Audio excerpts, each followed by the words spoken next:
Oferecimento SP Security. Segurança inteligente para o seu lar.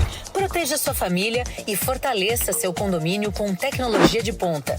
Acesse spsecurity.com.br e descubra como transformar a segurança da sua casa.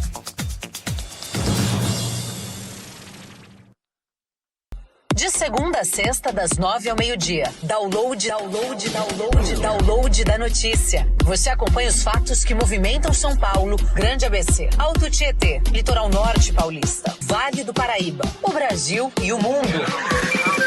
Download da notícia. Regional na essência, global na referência. Na Rádio Guardiã da Notícia. FM 82.3. FM 82.3.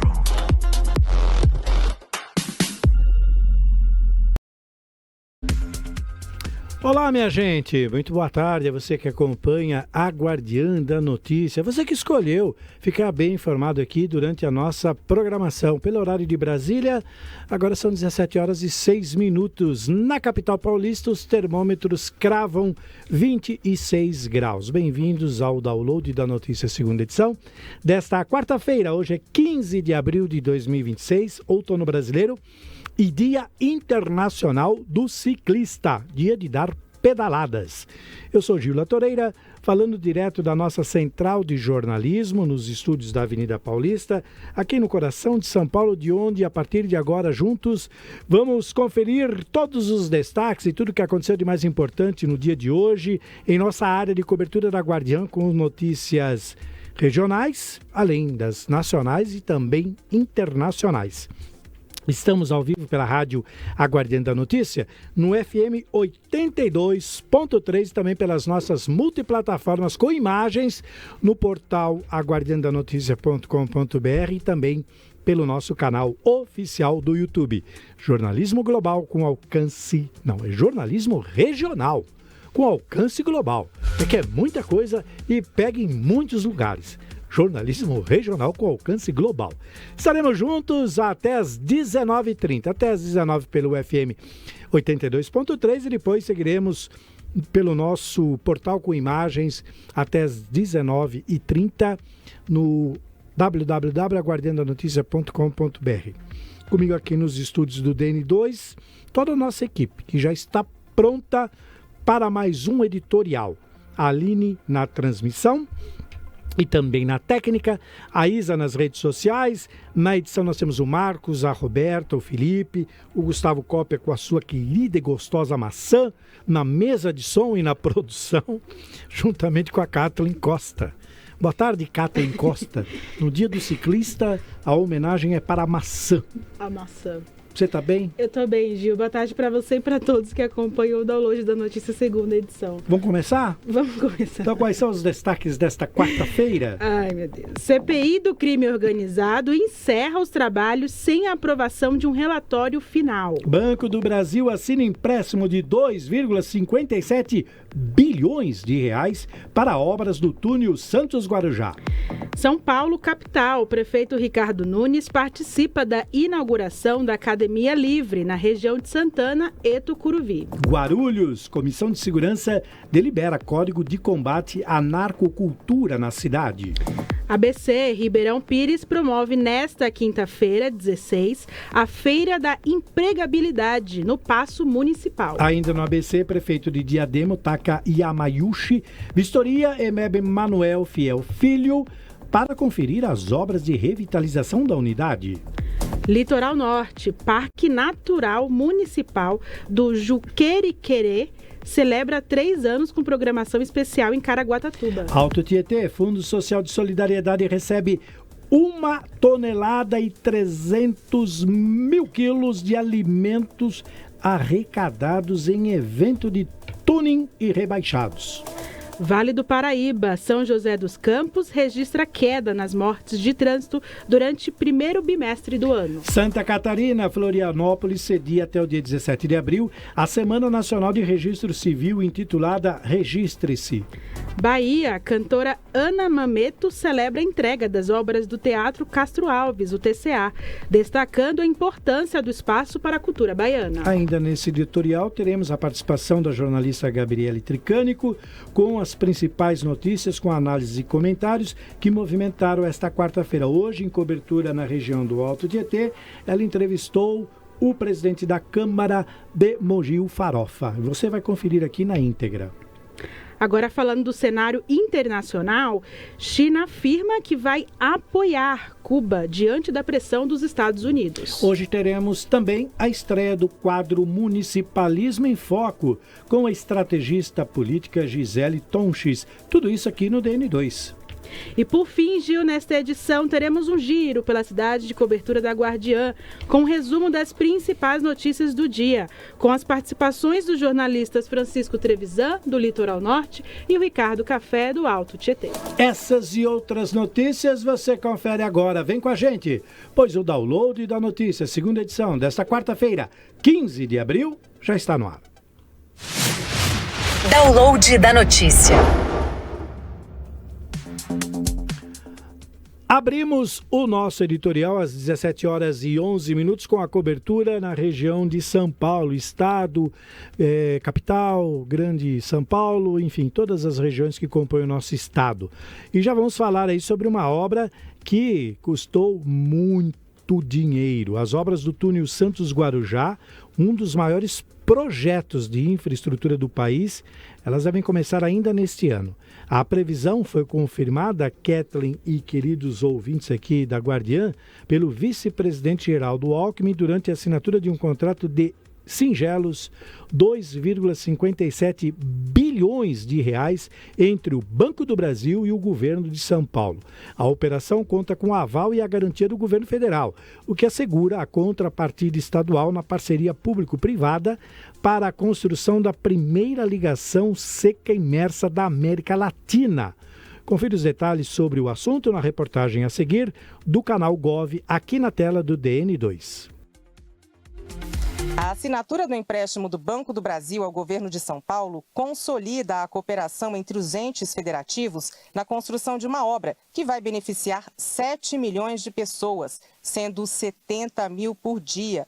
O governo do Brasil entra com 2 bilhões 570 milhões de reais. A iniciativa privada com 1 bilhão e 600 milhões. E o governo do estado de São Paulo com outros 2 bilhões e 570 milhões de reais por meio do empréstimo do Banco do Brasil. Esse túnel, Márcio, ele custa 6,8 bi para ser feito e é para ser feito para a população, que a União garante a operação. Então, o recurso do Banco do Brasil é destinado ao Estado de São Paulo com garantia da União. Caso haja o inadimplemento do Estado de São Paulo, a União paga a operação de empréstimo, a operação de crédito junto ao Banco do Brasil.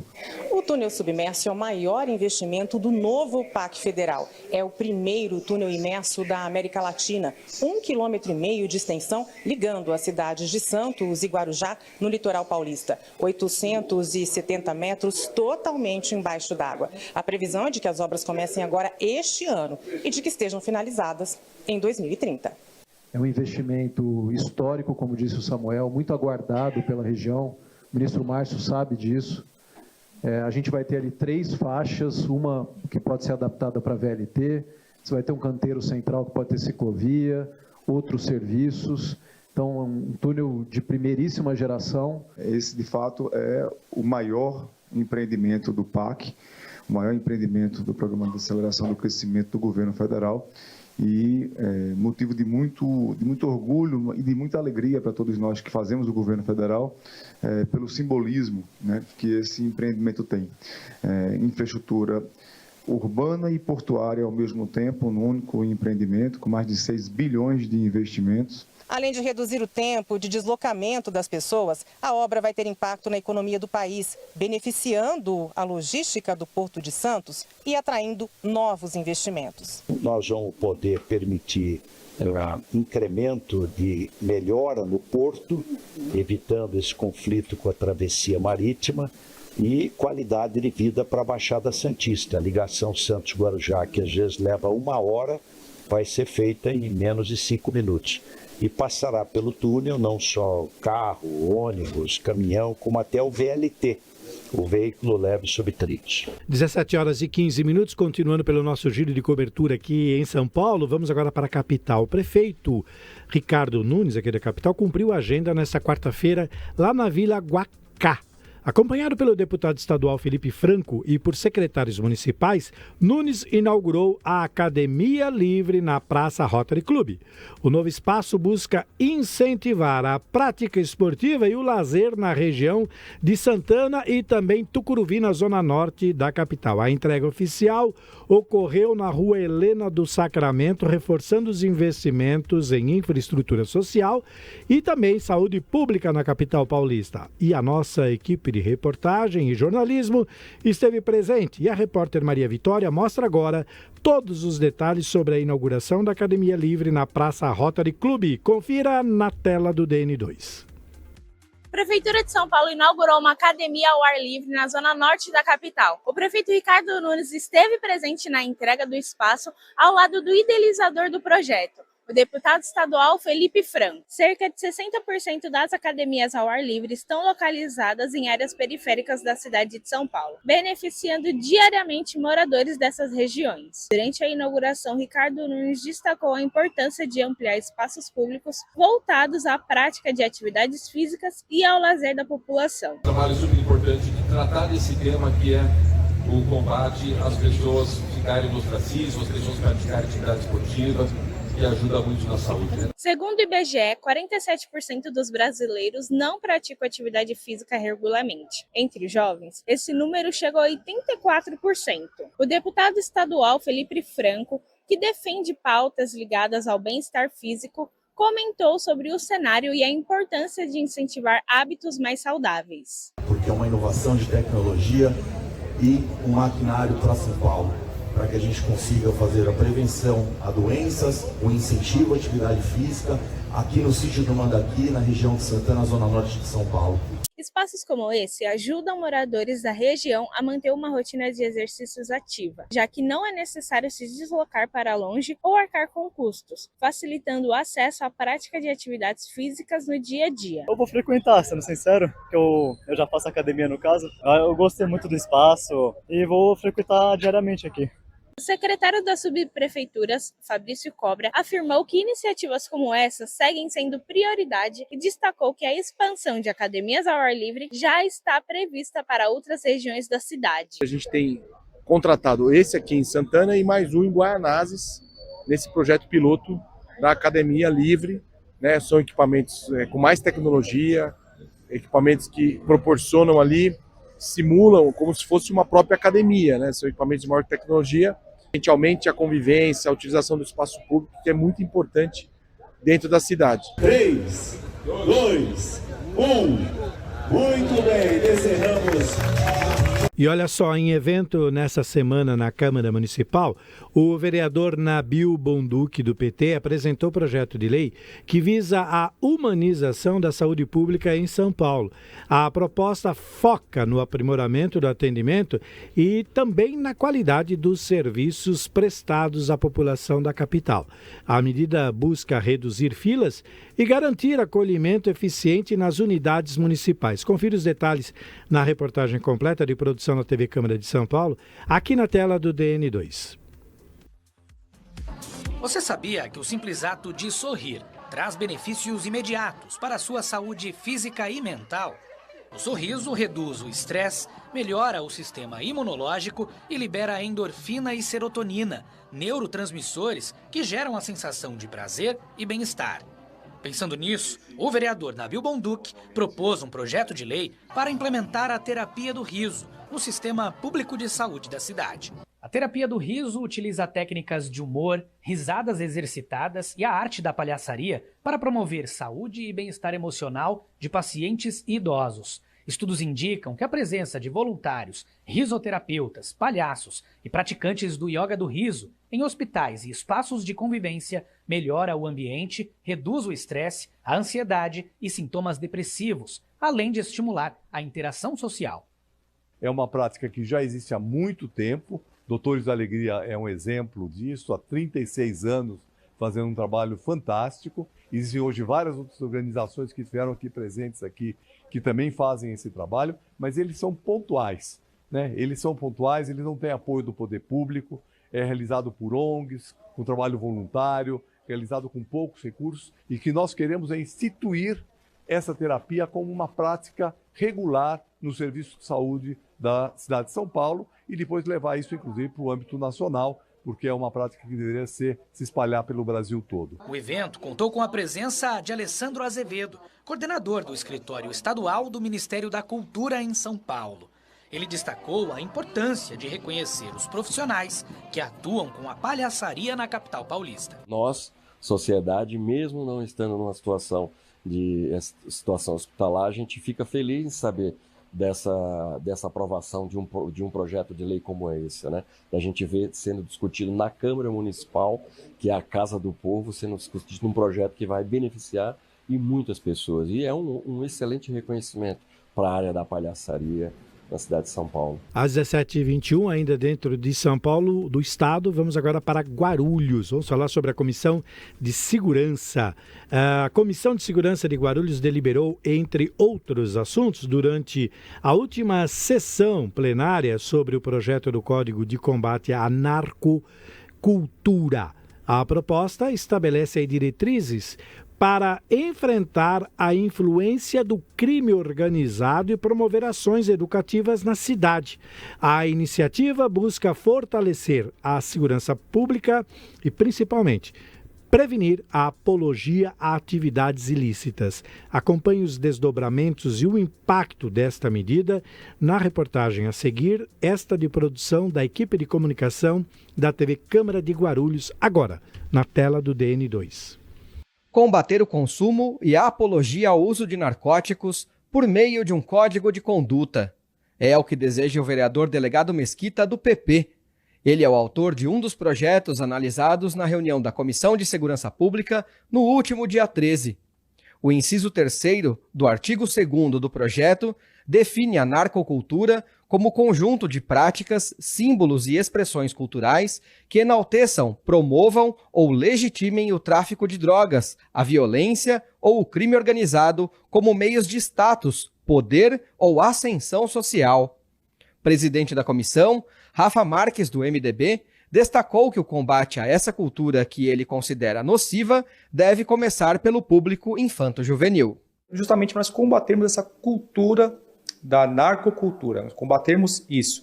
O Brasil enfrenta diversos pontos críticos que envolvem a segurança pública e essa lei tem como princípio a proteção à integridade das crianças, a proteção integral à criança e adolescente, nós afastarmos essa cultura que está sendo implementada no país de achar que a questão da droga é uma questão natural, que a baderna, a perturbação do sossego, o pancadão, tudo isso é natural. Então o município deve criar políticas públicas de frear essa infeliz posição que as crianças estão tendo e principalmente com a voz de muitos adultos. A comissão também deu parecer favorável ao projeto do vereador Leandro Dourado do Mobiliza, que regulamenta o serviço de mototáxi em Guarulhos. Muito bem, agora nós vamos para Guarulhos. Olha que notícia para você, menina que tem um noivo que está enrolando, ou para você que quer casar. Abertas as inscrições para o casamento comunitário em Guarulhos. O anúncio foi feito pela primeira-dama, a senhora Caroline Sanches, ao lado do prefeito Lucas Sanches. Os interessados têm um mês para garantir participação nessa celebração especial e, olha, na faixa.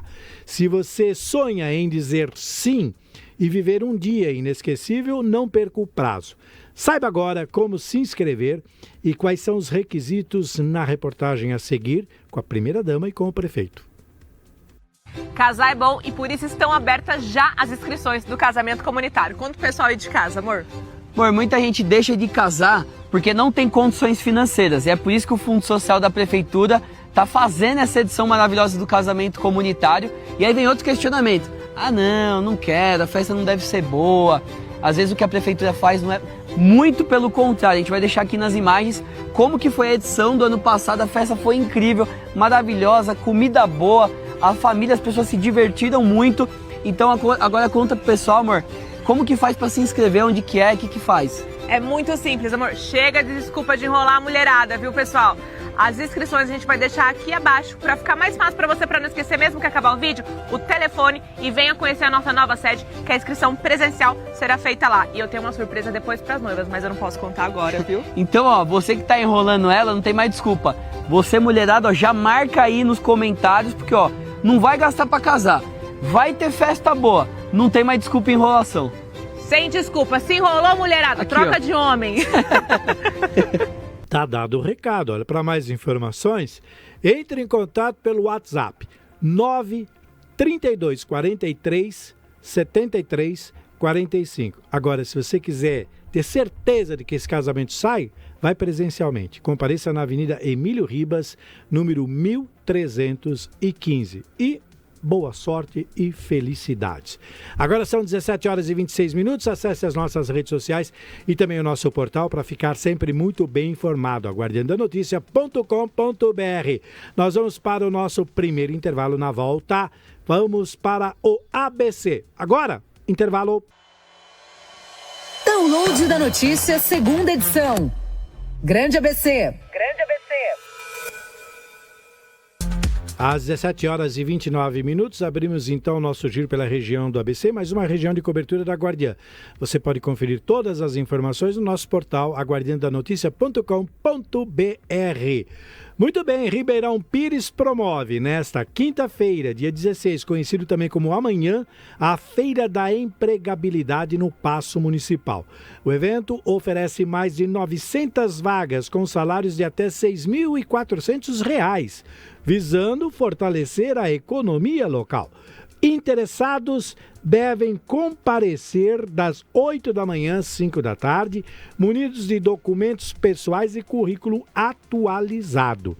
Essa, sem dúvida nenhuma, é uma boa oportunidade para ingressar ou retornar ao mercado de trabalho.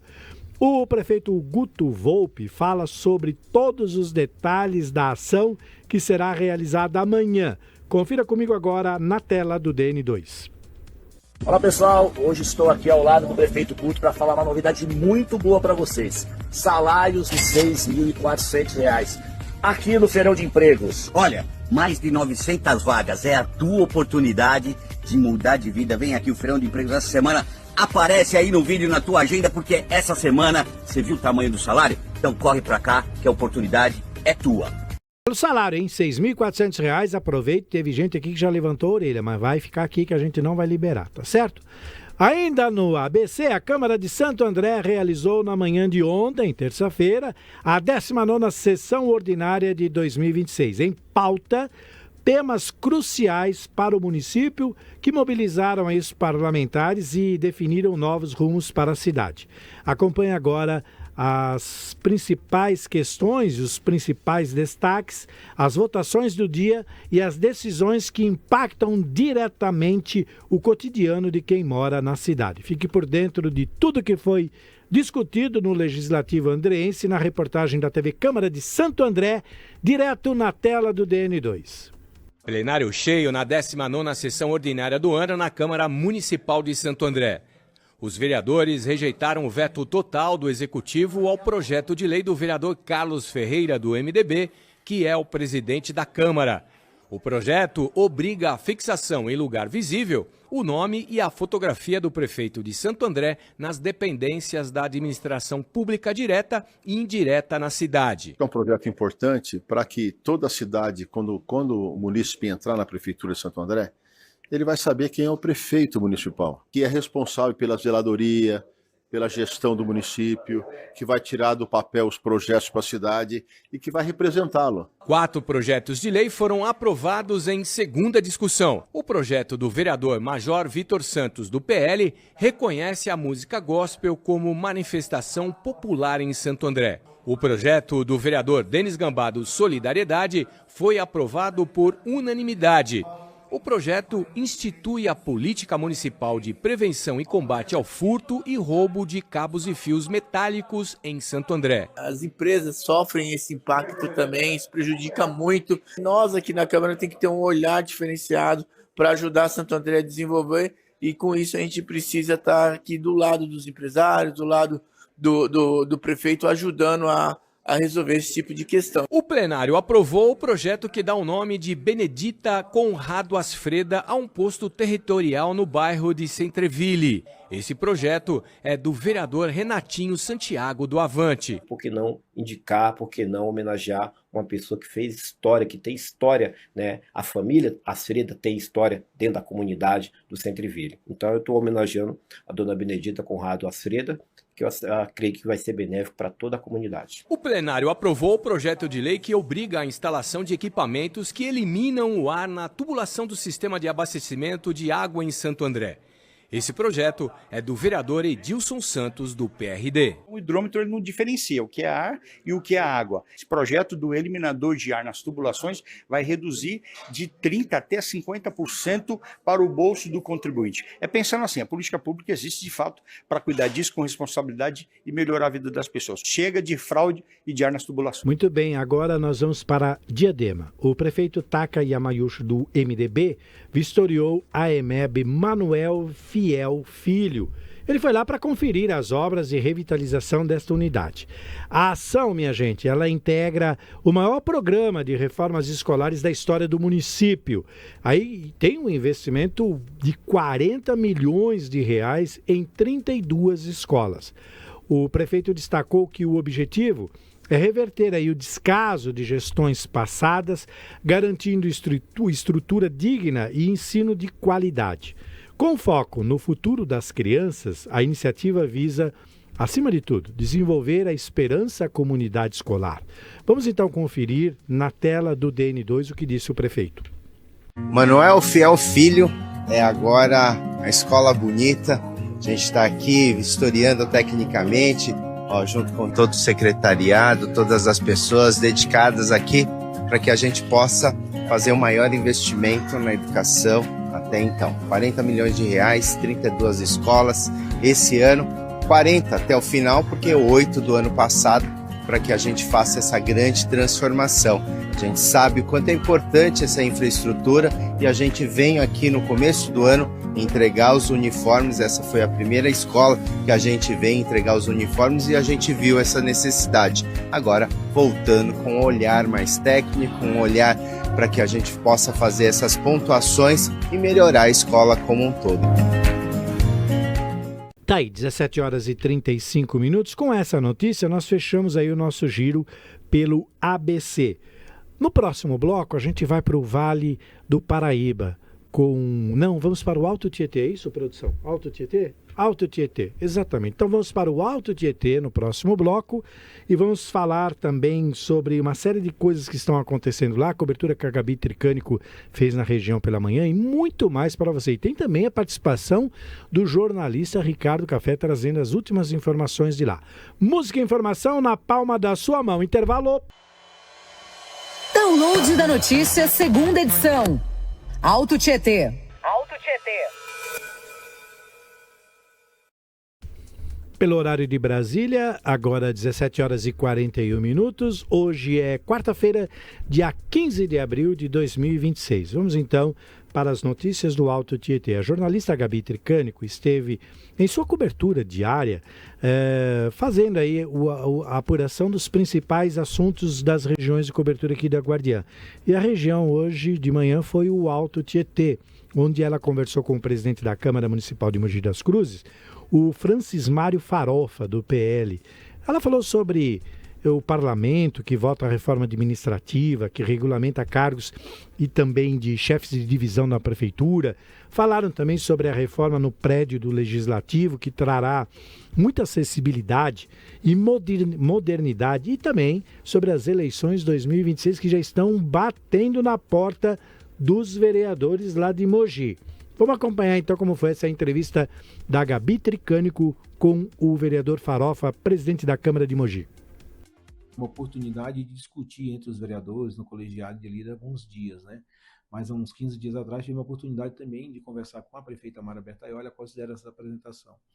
Esse projeto foi lá atrás, o ex-prefeito Caio Cunha, 150 cargos, ele mandou uma reforma administrativa também aqui no ano de 2000, se não me engano, 2022, e depois o TJ derrubou essa reforma administrativa com 150 cargos de chefe de não é assim, deixa eu ver aqui, são 150 cargos de chefia lá na prefeitura. Que eu tenho uma nomenclatura que eu não sei falar o nome agora, que eu esqueci.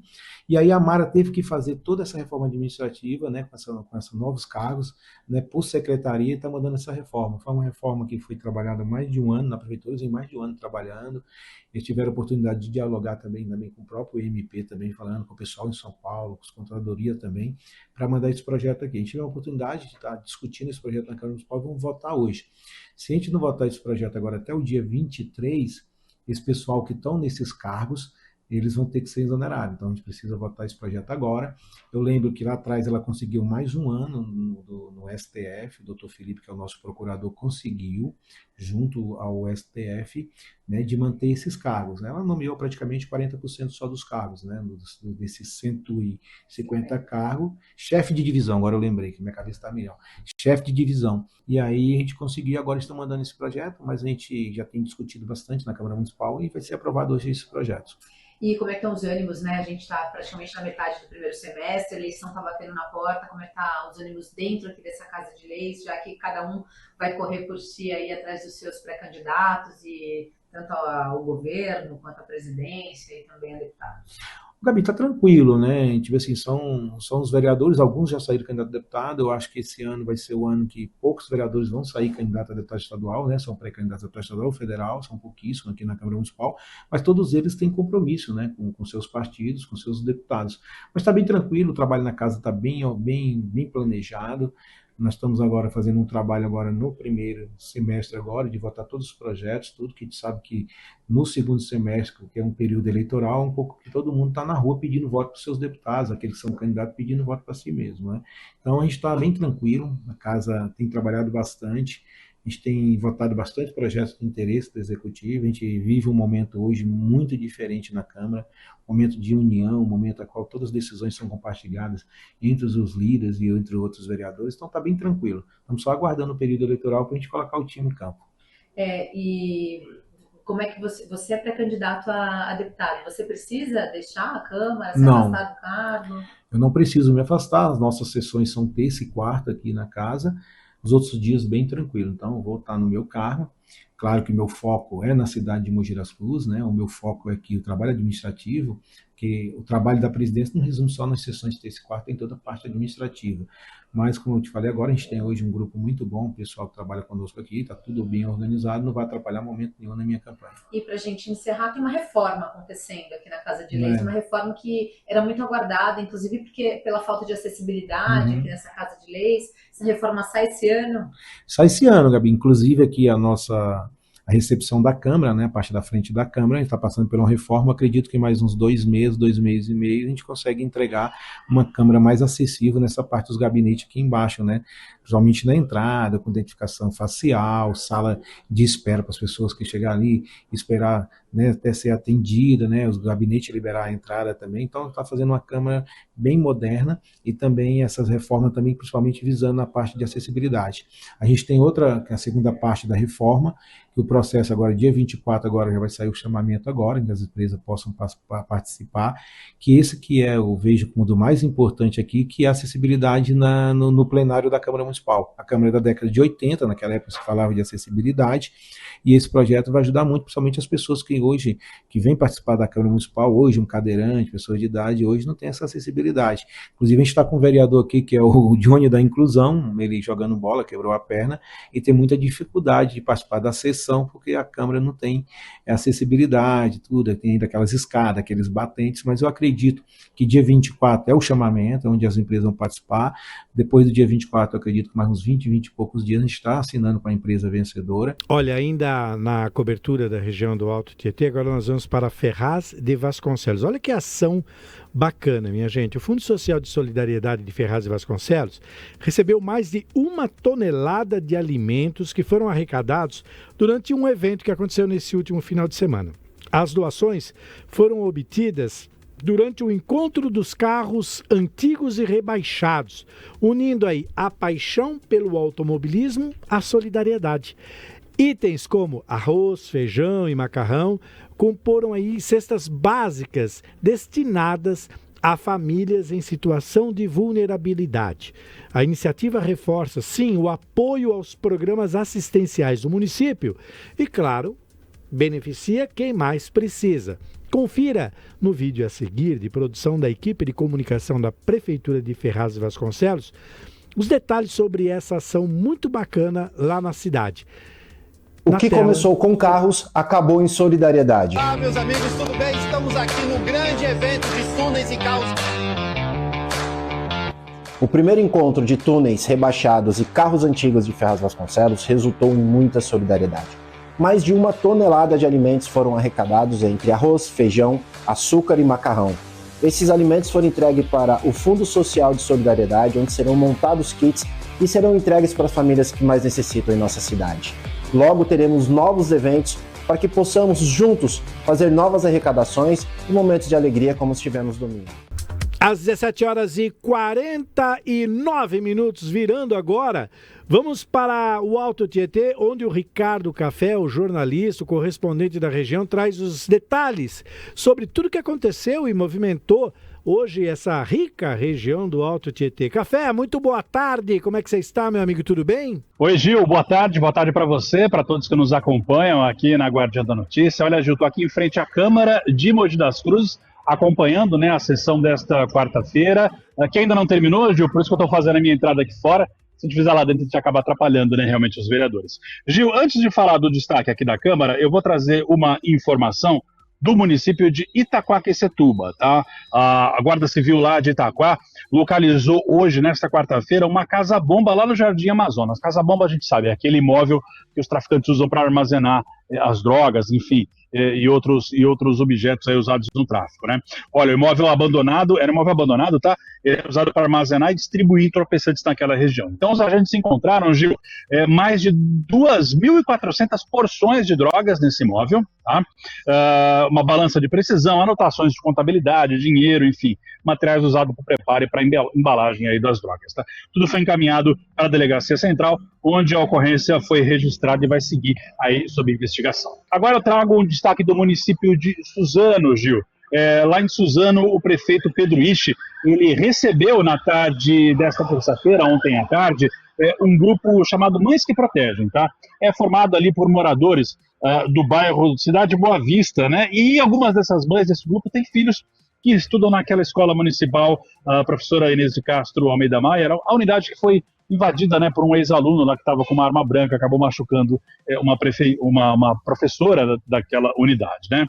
Então, nesse encontro, o prefeito ele apresentou para o grupo as ações que estão programadas para implementar melhorias na segurança da unidade, dentre elas aí aumentar o muro, né, por onde o rapaz escalou e pulou, e também a implantação de novas câmeras de monitoramento para aumentar a segurança daquela unidade, né? Todas as escolas municipais de Suzano já têm um sistema de segurança, um botão de pânico que é ligado direto à central de monitoramento lá da cidade, o CSI, o Centro de Segurança Integrado, que já tem uma pronta ação, tanto que nesse caso a ação das forças de segurança foi muito rápida, né, Gil? Graças a Deus não houve consequências piores, né? A professora, claro, acabou se machucando ali na mão, mas nenhum aluno foi prejudicado nessa invasão. Então o prefeito fez questão de chamar esse grupo de pais no seu gabinete para mostrar, apresentar todas essas melhorias na segurança. Estava lá o secretário de Segurança do governo, a secretária de Educação também,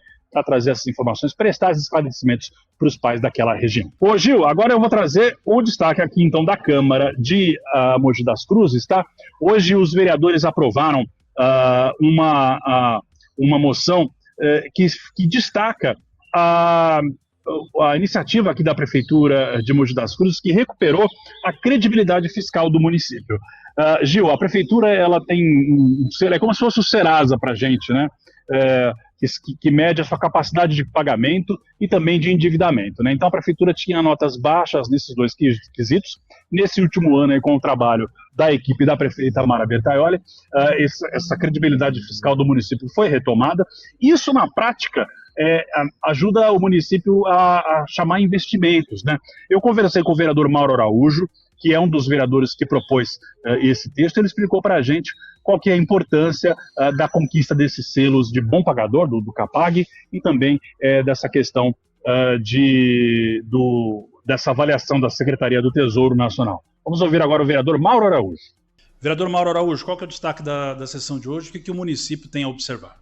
São, acho que, duas ótimas notícias que saíram, um no final da semana passada e um no começo dessa semana, que são a volta do CADIM positivo da cidade de Mogi das Cruzes. O CADIM, para o pessoal que está em casa nos entender, é o Serasa do serviço público.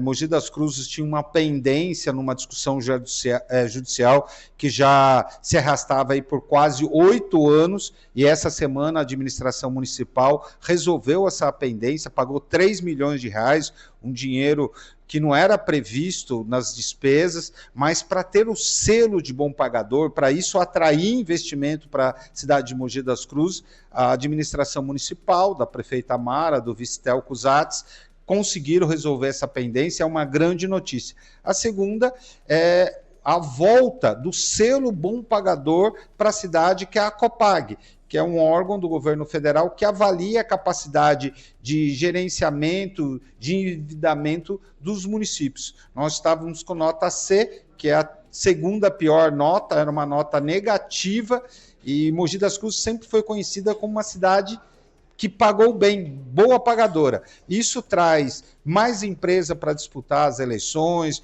maior desconto, empresas mais bem estruturadas. Nas licitações aqui do nosso município e também nas prestadoras de serviço. Acho que é importante, Mogi saiu da nota C, passou para a nota A. Eu estava citando agora há pouco, a gente tinha aqui um grande projeto de mobilidade urbana no município, que é a construção do término do anel viário, ali o setor Nordeste, se eu não me engano, aqui, que vai ligar ali a Mogi Salesópolis a Mogi Bertioga, e que demanda um investimento do governo federal de quase 180 milhões de reais na cidade de Mogi das Cruzes. Dificilmente, com a nota C, nós teríamos esse projeto aprovado. Esse é um exemplo que especifica bem, então, o que representa essa nota. Eu acho que a gente precisa comemorar, mostra que a gente está arrumando a casa, dando novos passos. A gente tem cobrado alguns investimentos, o acelerar o investimento em algumas obras, mas é importante a gente salientar também que arrumar a casa, a gente está também já nos preparando para uma nova rota de desenvolvimento aqui em Mogi das Cruzes. Olha, Gil, e na manhã, desta quarta-feira, eu estive lá na estação de tratamento de esgoto leste, quando a prefeita Mara Bertaioli e o vice-prefeito Tel Cusatz, eles anunciaram a retomada das obras dessa estação de esgoto, que estava parada desde 2024, essas obras, com 58% concluídas, e agora são mais 12 meses para concluir essas obras dessa estação de tratamento de esgoto. E foi nessa ocasião, na coletiva, mostrei essas informações do download de primeira edição, mas durante a coletiva também, os jornalistas perguntaram para o vice-prefeito Tel Cusatz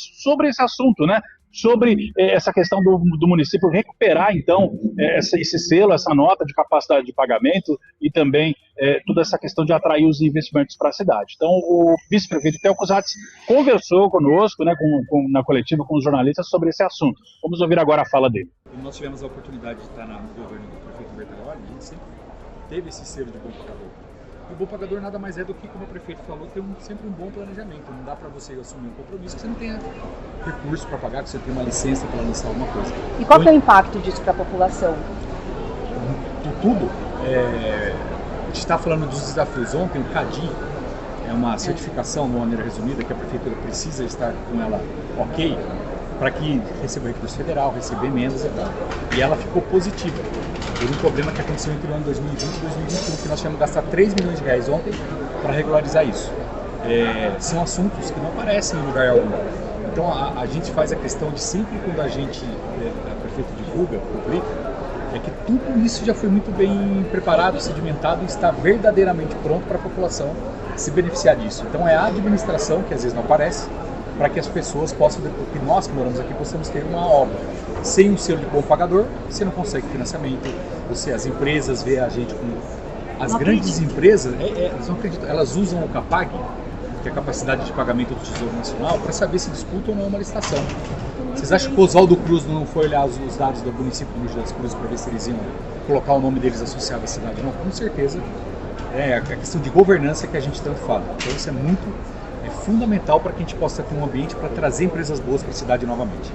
O vice-prefeito Telcuzati citou aí, né, o exemplo do Hospital Oswaldo Cruz, que venceu o chamamento para poder administrar a nova maternidade aqui do município, que vai ser inaugurada no mês que vem, né? A prefeita já anunciou, com a presença, inclusive, do governador Tarcísio de Freitas. Ô, Gil, agora para encerrar, vamos falar sobre o Mogi Basquete, tá? Terminando meu giro aqui, é que daqui a pouquinho, né, 8 horas da noite, o Mogi Basquete enfrenta aqui no ginásio Hugo Ramos, aqui na cidade, mais um desafio pelo NBB, e vai enfrentar o Paulistano, tá? Que é uma equipe aí que está brigando com o Mogi Basquete pelas posições né, no NBB. Então, daqui a pouquinho, embalado pela vitória aí fora de casa sobre o União Corinthians, né? Na última sexta-feira, o grupo mogiano já terminou sua preparação e vai em busca de mais uma vitória no NBB.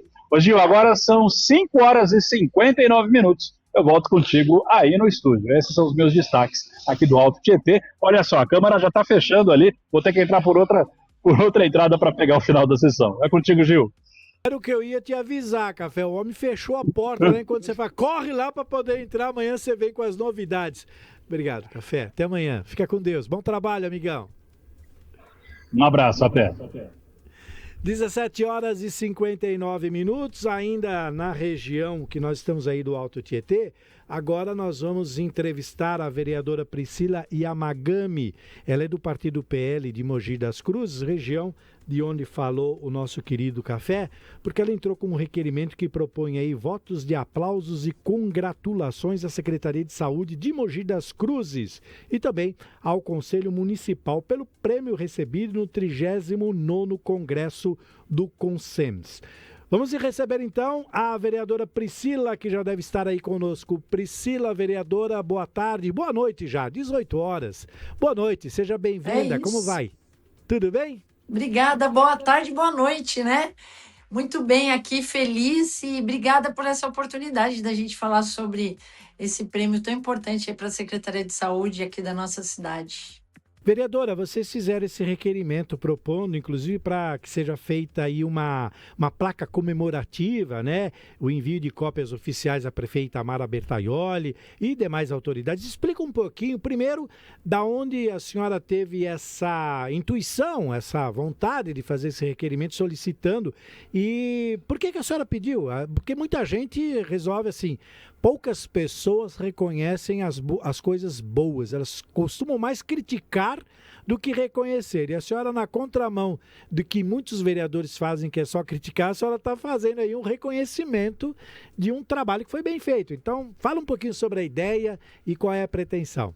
Bom, essa ideia, ela já nasceu há um tempo, né? O que a gente está parabenizando e reconhecendo, sim, o trabalho, o avanço dessa questão de implementação das PICs, as práticas integrativas, né, e complementares da saúde, essa ideia nasce lá atrás, mais ou menos ali nos anos de 2020, em 2022, quando eu ainda estava na prefeitura como vice-prefeita, nós fomos procurados por 2 psicólogos especificamente, né, a Patrícia e o Guilherme, que estavam querendo, já tinham algumas práticas pontuais de terapias integrativas na rede de saúde, mas tinha uma lei a 8082, que, graças a Deus, em 2004, a gente fez ela realmente virar uma lei e começar a amplificar essa implementação das PICs. E do que se trata isso? Que, ao meu ver, e dentro da concepção que eu tenho de saúde e principalmente educação para a saúde, é a questão de práticas que promovem a prevenção.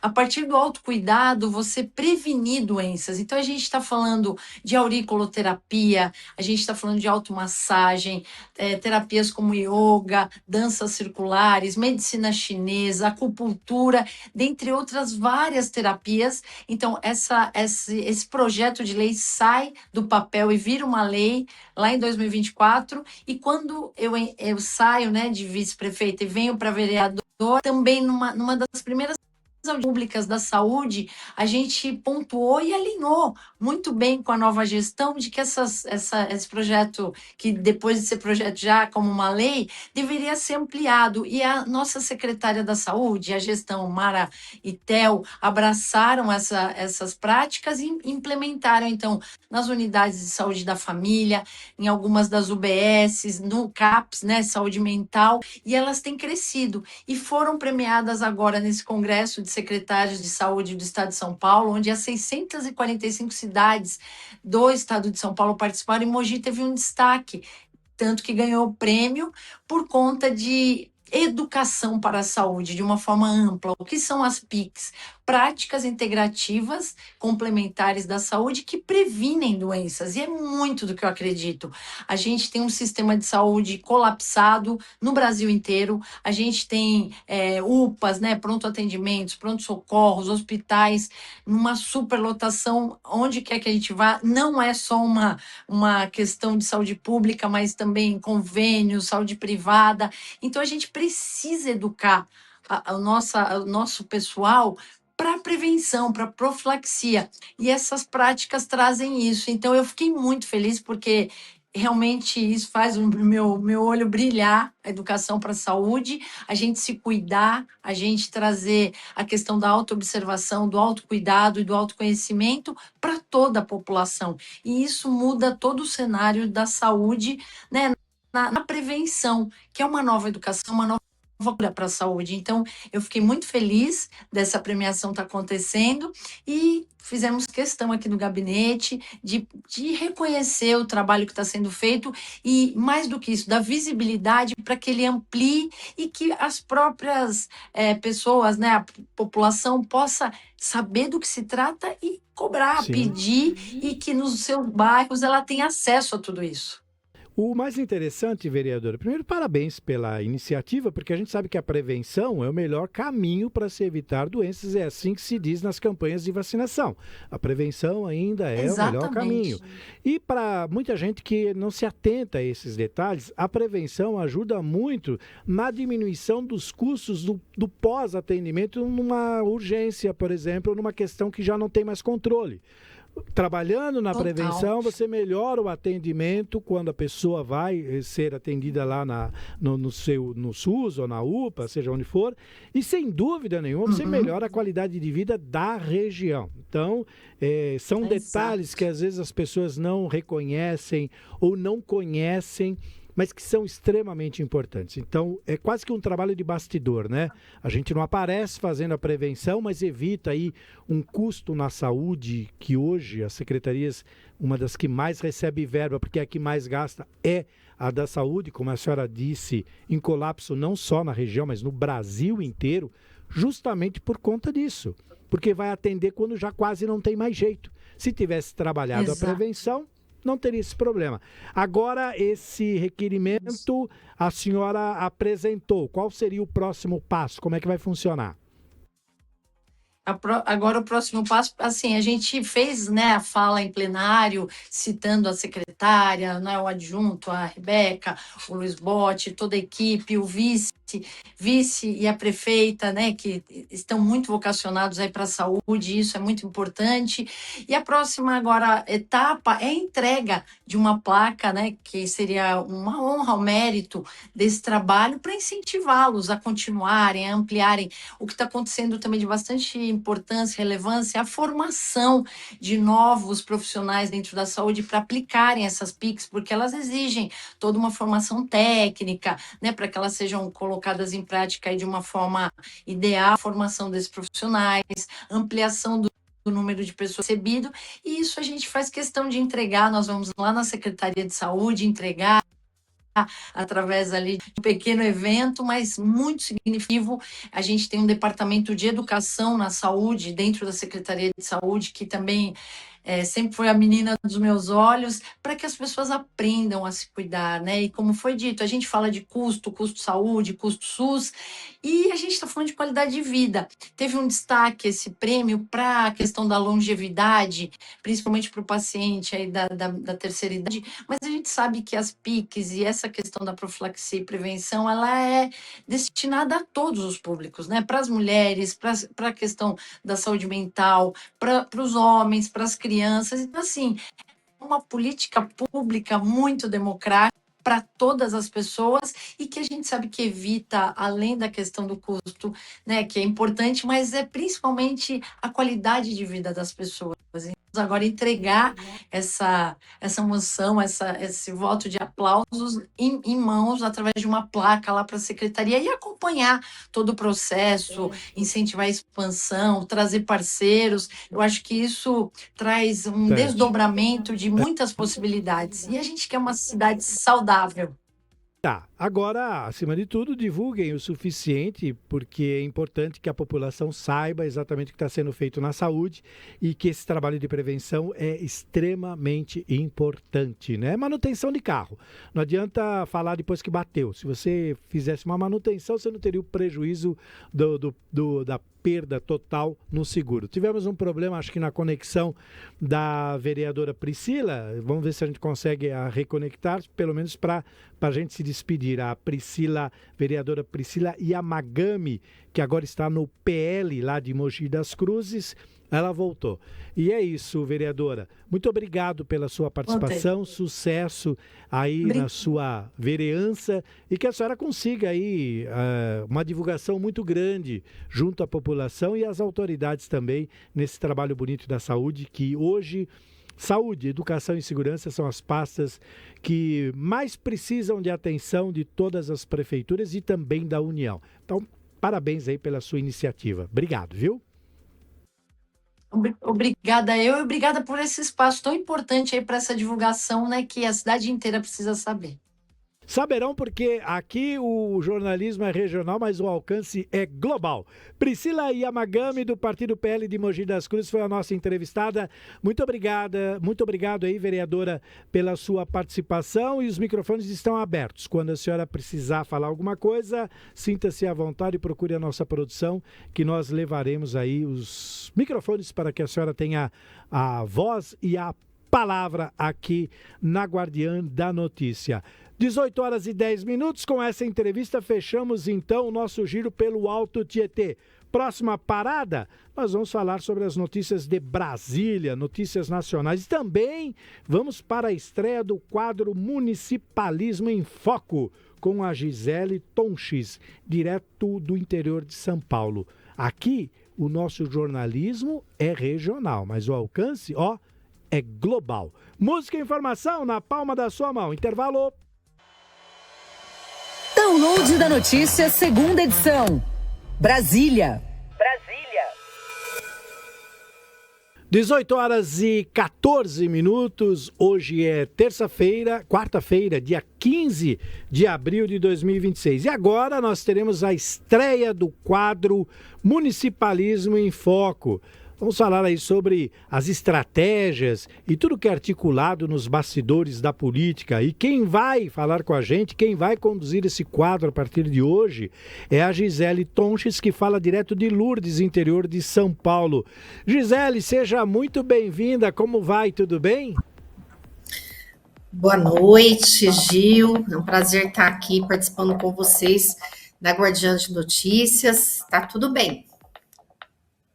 Uma prévia sobre você foi, durante 2 mandatos, você foi vereadora e também foi ex-prefeita do município de Lourdes, aí em São Paulo, né? Você é ex-prefeita do município de Lourdes e é consultora na Confederação Nacional dos Municípios desde 2021.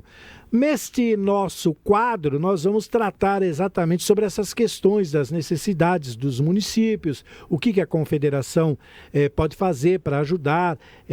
Nesse último ano que passou, né, Gisele, a gente teve os municípios ficaram meio que largados, então eles tiveram que se reunir em vários cantos. No interior de São Paulo teve reunião, aqui em São Paulo também teve, enfim, se reuniram para todo canto aí para tentar buscar forças. Vamos falar um pouquinho sobre o que nós vamos trazer neste quadro e o que isso pode afetar na vida dos municípios, como que a gente vai poder ajudá-los. Vamos lá, Gisele, o quadro é seu. Então, Gil, eu fui 2 mandatos vereadora na cidade de Lourdes. É uma cidade pequena aí no interior, na região de Araçatuba. Depois eu fui prefeita de 17 a 2020. E uma prefeita bastante briguenta pela pauta municipalista, sempre empenhada, apesar do tamanho do meu município, de ser pequeno, mas sempre empenhada nessa questão de trabalhar em grupo. Hoje a gente consegue muita coisa sozinho, mas quando a gente vai em grupo, a gente consegue mudar muitas realidades aí. E aí eu conheci a CNM, que é uma entidade que ela apoia os municípios. Ela trabalha pela pauta municipalista. E com o apoio delas, eu comprei uma briga muito grande na época com o Rodrigo Maia, por conta de uma PEC, e consegui a assinatura de mais de 500 prefeitos, na época, numa carta, em apoiamento para que essa PEC fosse posta em votação. E depois também veio o Guedes, querendo acabar com os municípios com menos de 5 mil habitantes, dizendo que eles eram a causa do país estar nessa situação, na situação que se encontrava. E a gente conseguiu mostrar que não, que na realidade os municípios, mesmo menores de 5 mil habitantes, não são eles a causa do que o Brasil enfrenta hoje. Muito pelo contrário, o município tem uma estrutura, ele consegue cuidar com muito carinho de todas as coisas que acontecem e sem dar realmente esse gasto gigantesco que eles queriam dizer que representava. Até porque a distribuição do FPM também não ia ser uma coisa muito legal. Ela não ia ser por pegar todos os 4 municípios pequenos agregados ao grande e implementado. Ela seria por habitantes, quer dizer, o município que recebesse esses municípios ia ficar com muito mais pessoas e com muito menos recurso para cuidar de todo mundo. E a aí gente teve...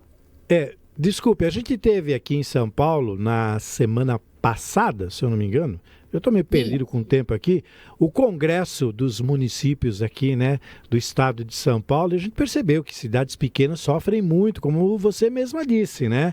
Sozinhos é um pouco difícil. Aí valorizaram muito a questão dos consórcios, onde todos se unem na região e vão em busca de verbas, de solicitações, de novas coisas, novidades, inovações, enfim. No Congresso a gente percebeu que muitas cidades, às vezes com 5, 4 mil habitantes, eles sofrem demais, porque mais do que passar a canequinha, como disse o Gilberto Kassab na ocasião, sozinhos eles não conseguem nada e também não são nem ouvidos, tão pouco atendidos, né? Então, essa é a importância dessa questão dos municípios trabalharem em conjunto ou ter mais conhecimento para buscar os recursos. Você disse sobre o recebimento de uma verba, você pôs até a sigla. Para quem está nos acompanhando, nem todo mundo sabe o que é. Queria que você explicasse o que é e como que o município consegue receber essa verba. Tá. O FPM é um fundo de participação dos municípios. Então, todos os municípios, de acordo com a quantidade de habitantes, eles recebem um percentual todo mês.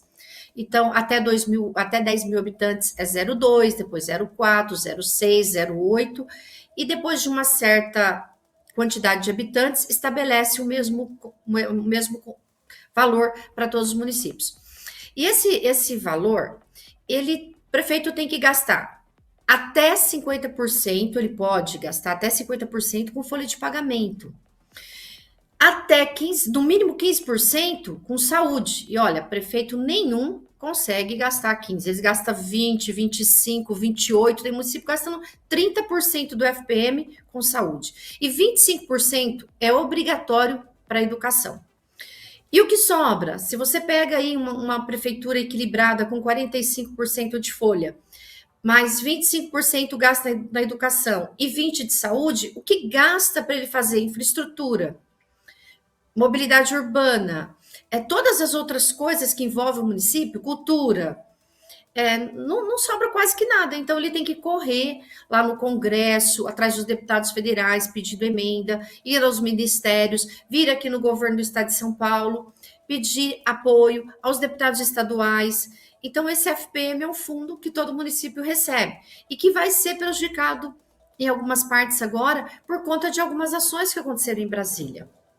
Por exemplo, a isenção de até R$5.000 do salário mínimo impactou grandemente na receita dos municípios, porque é um recurso que deixa de ser arrecadado e eles deixam de receber.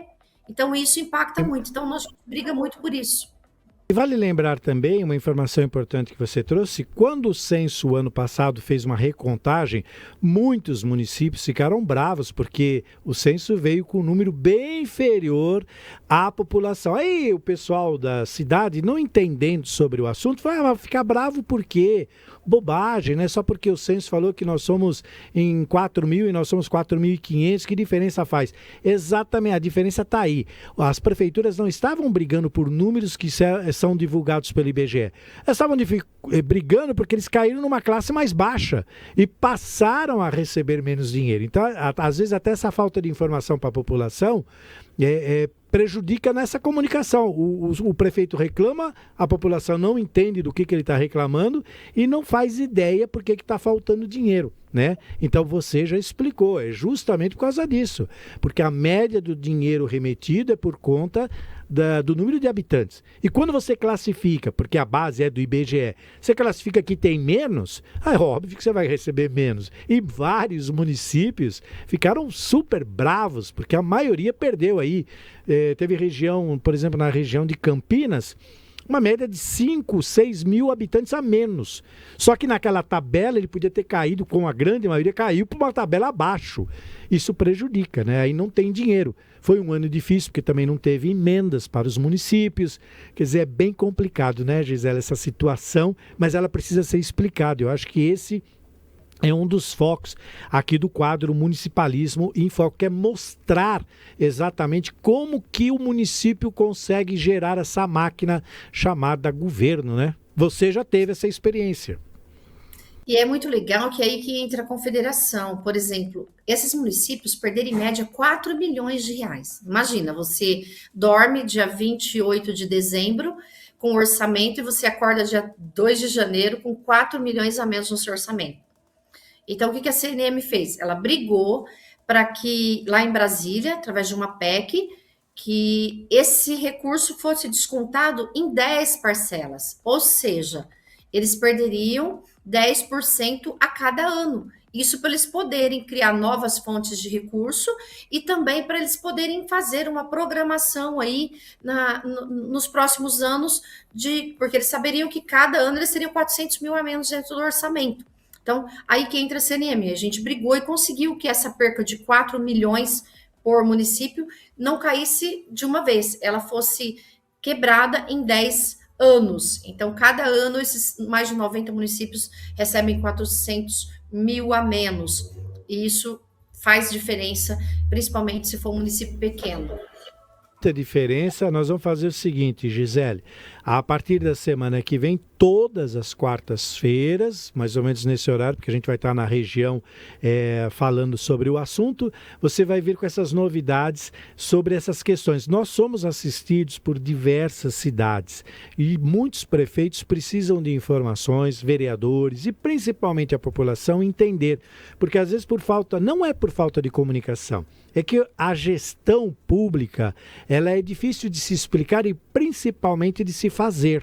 E às vezes o gestor, ele não consegue passar para a população as dificuldades que ele está tendo numa obra, as dificuldades que ele tem para fazer a folha de pagamento, uma reforma ou tudo mais. Muita gente acha que, por exemplo, não tapar o buraco na rua. Às vezes precisa de licitação, às vezes precisa de tanta coisa que o prefeito não tem como fazer, ele não tem verba, ele não tem onde buscar, ele não tem como fazer. E é muito importante que as pessoas entendam que existe uma confederação que ajuda, existem mecanismos, mas que isso também precisa ser feito de uma forma que não é tão rápida. Não é como chamar o pedreiro, né, que estourou o cano da minha casa, vai lá, arruma e depois eu te pago. Não é bem assim, né?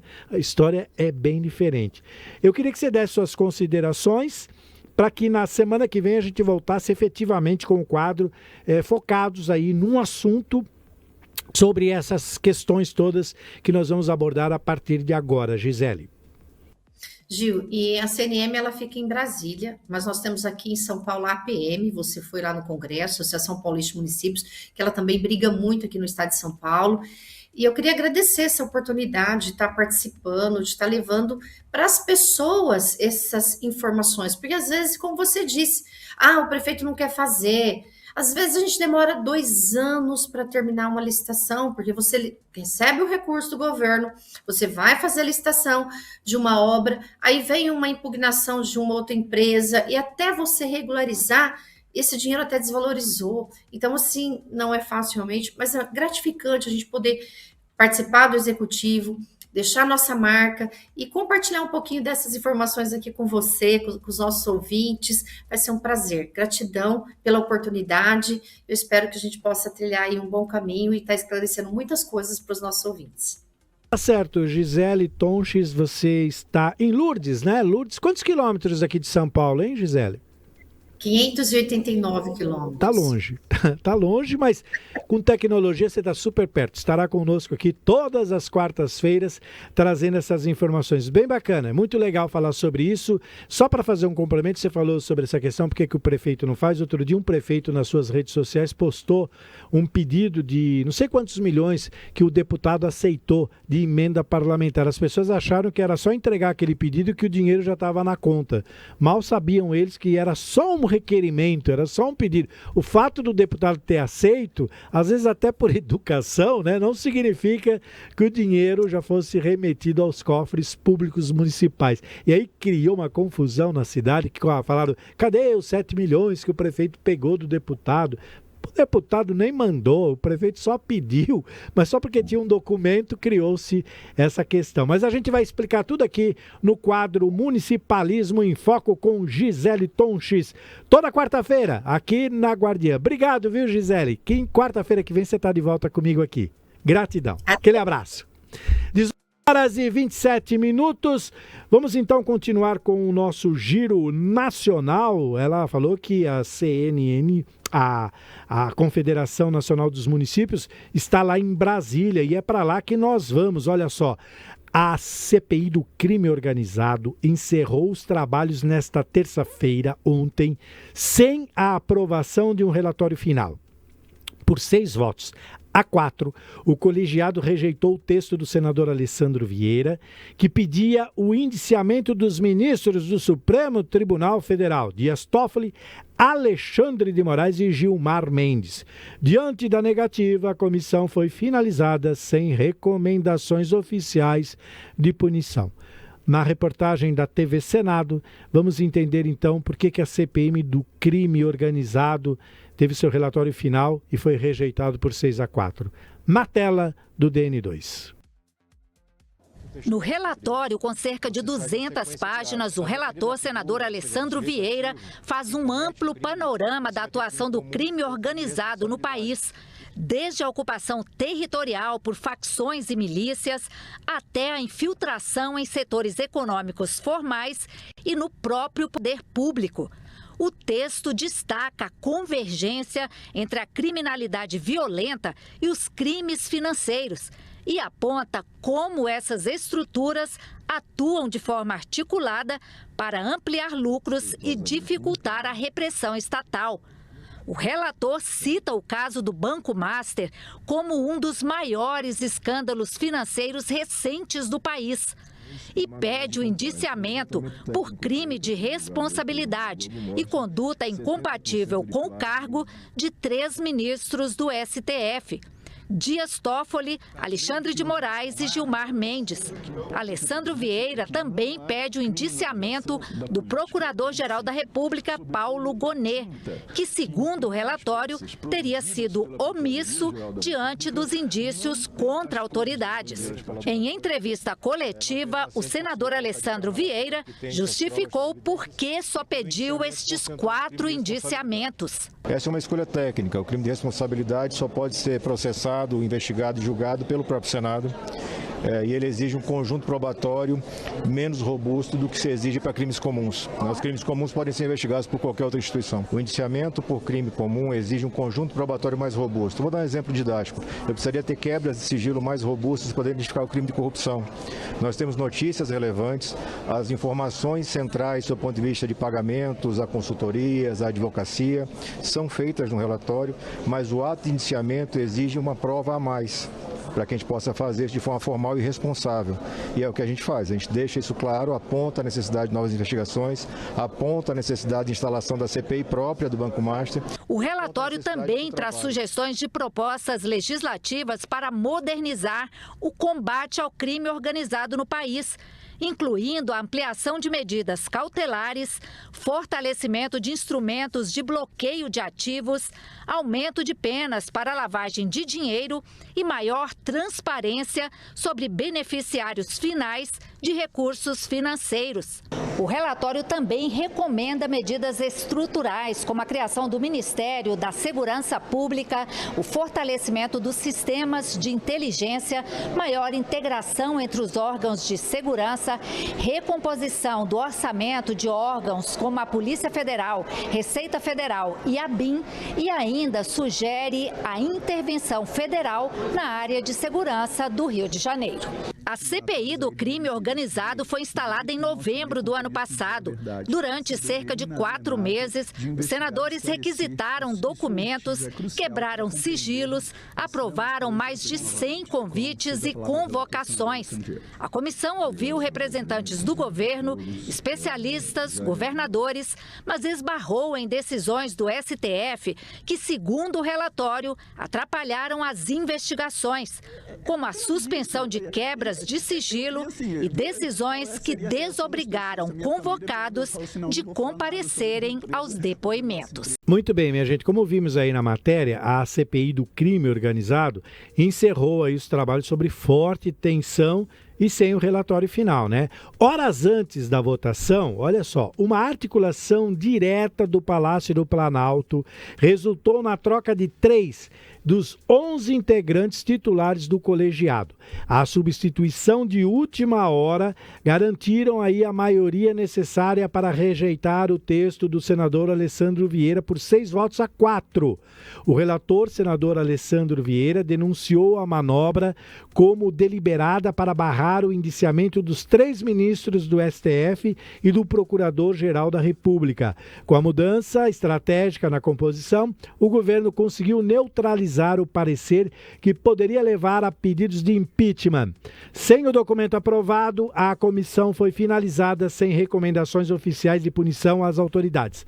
Por outro lado, o ministro Gilmar Mendes, do Supremo, que você vê na foto ao lado, estuda acionar a Procuradoria-Geral da República contra o senador Alessandro Vieira após o relatório da CPI do crime organizado pedir o indiciamento dos membros do Supremo Tribunal Federal.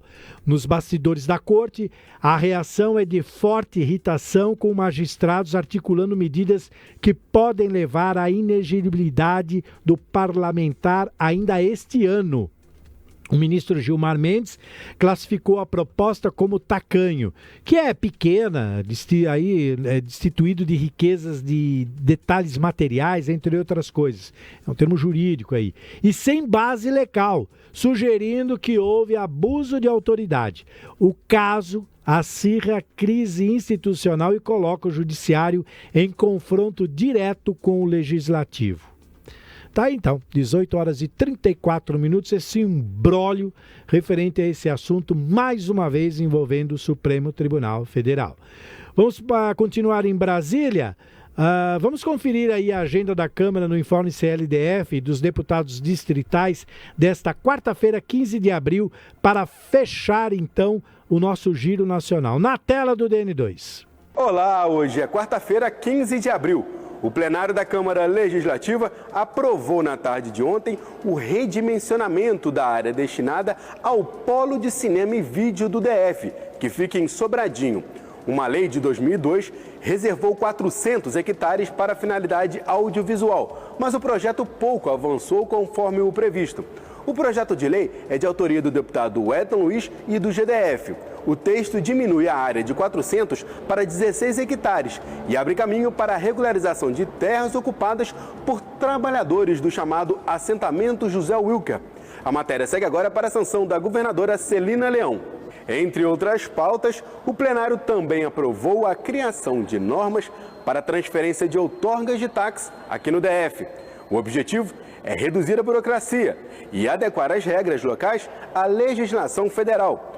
Pelo texto do projeto de lei, o titular da outorga pode transferir os direitos a terceiros, que passam a assumir os termos e condições da outorga original pelo prazo remanescente. O deputado distrital Pepa é o autor da matéria, que segue agora para a sanção da governadora Celina Leão. Punição para quem falsificar bebidas. A Comissão de Governança, Transparência e Controle, que é presidida pelo deputado Yolando, se reuniu ontem de manhã, quando aprovou uma matéria que propõe o cancelamento do alvará do estabelecimento que falsificar bebidas. O autor desse projeto de lei é o deputado Joaquim Roriz Neto. A pauta segue agora para o plenário. Ainda não há data para votação. Confira essas e outras notícias no site da agência CLDF. E a agenda de hoje, 15 de abril, registra mais uma edição do programa Conhecendo o Parlamento. A iniciativa da Escola do Legislativo promove visitas de estudantes à CLDF e explica como funciona a casa e os trabalhos dos deputados distritais. A expectativa esse ano é realizar 100 edições para um público de mais de 13 mil estudantes. A sessão ordinária no plenário começa às 3 horas da tarde, sob a presidência do deputado distrital Wellington Luiz. Já às 7 horas da noite, haverá uma audiência pública para tratar sobre as condições de crescimento de Samambaia. A região administrativa tem hoje quase 250 mil habitantes e é uma das que mais cresce aqui no DF.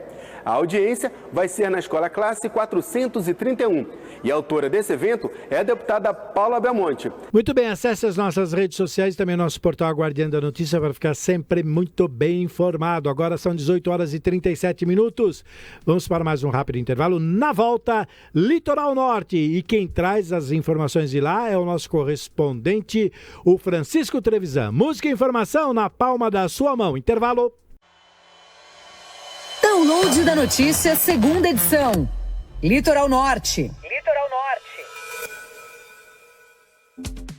18 horas e 40 minutos, hora de acionar o nosso correspondente do Litoral Norte, direto de Ubatuba, Francisco Trevisan, para a tela do DN2. Trevisan, boa noite, seja bem-vindo, companheiro. Boa noite, Gil, boa noite para todo mundo que está aqui na programação da Guardiã da Notícia. Excelente quarta-feira. Uma quarta-feira gostosa e temos lá imagens da balsa, onde a gente traz também todos os assuntos, Gil. Nesse momento lá a maré está baixa e atrapalhando aí o embarque de veículos pesados, né? Meia hora, ambos os sentidos, mas pelas imagens na câmera aí do Departamento Hidroviário, parece aí mais de 1 hora, apesar de marcar 30 minutos e 6 embarcações aí fazendo a travessia nesse momento. E é de lá que a gente fala, Gil, principalmente sobre a taxa de preservação ambiental, né? E que envolve aqui ainda Ubatuba, principalmente desde sua criação, né? E o que já tinha chamado a atenção aqui em Ubatuba agora ganhou mais notoriedade, a reciprocidade, né, entre as cidades aqui do Litoral Norte. Hoje a gente traz o presidente da Câmara aqui, conversou com a gente, né? Foi na audiência pública também, lá de Ilhabela na segunda-feira. Mas a gente tem um vídeo dele, dá pra gente soltar, eu vou falar pra ele entrar. Tá bom, temos o vídeo? Não temos? Temos o vídeo dele lá na audiência. Ah, perfeito. Aqui a produção é rápida. Vamos lá. Na beira-mar, né? Esse projeto aqui realmente é muito bonito. Eu quero agradecer a oportunidade de estar aqui defendendo Ubatuba, porque nós somos cidades irmãs. Quando Ubatuba criou a taxa de preservação ambiental, alguns anos atrás, Ubatuba fez questão de colocar Ilhabela como isenta, na verdade, não só Ilhabela, como todo o Litoral Norte. Colocou São Sebastião, Ilhabela, Caraguá, porque nós somos cidades irmãs. Isso é importante demais, esse relacionamento. E também lembrar que somos um litoral que precisa ser fortalecido. Quanto mais a gente tiver um racha em relações como essa, será mais complicado. Se trabalharmos juntos, como um litoral forte, fortalecendo até as lideranças políticas, para que nós no futuro teremos deputados aqui do Litoral Norte, mas a gente tem que estar unidos, tá? Fazendo esse trabalho em conjunto.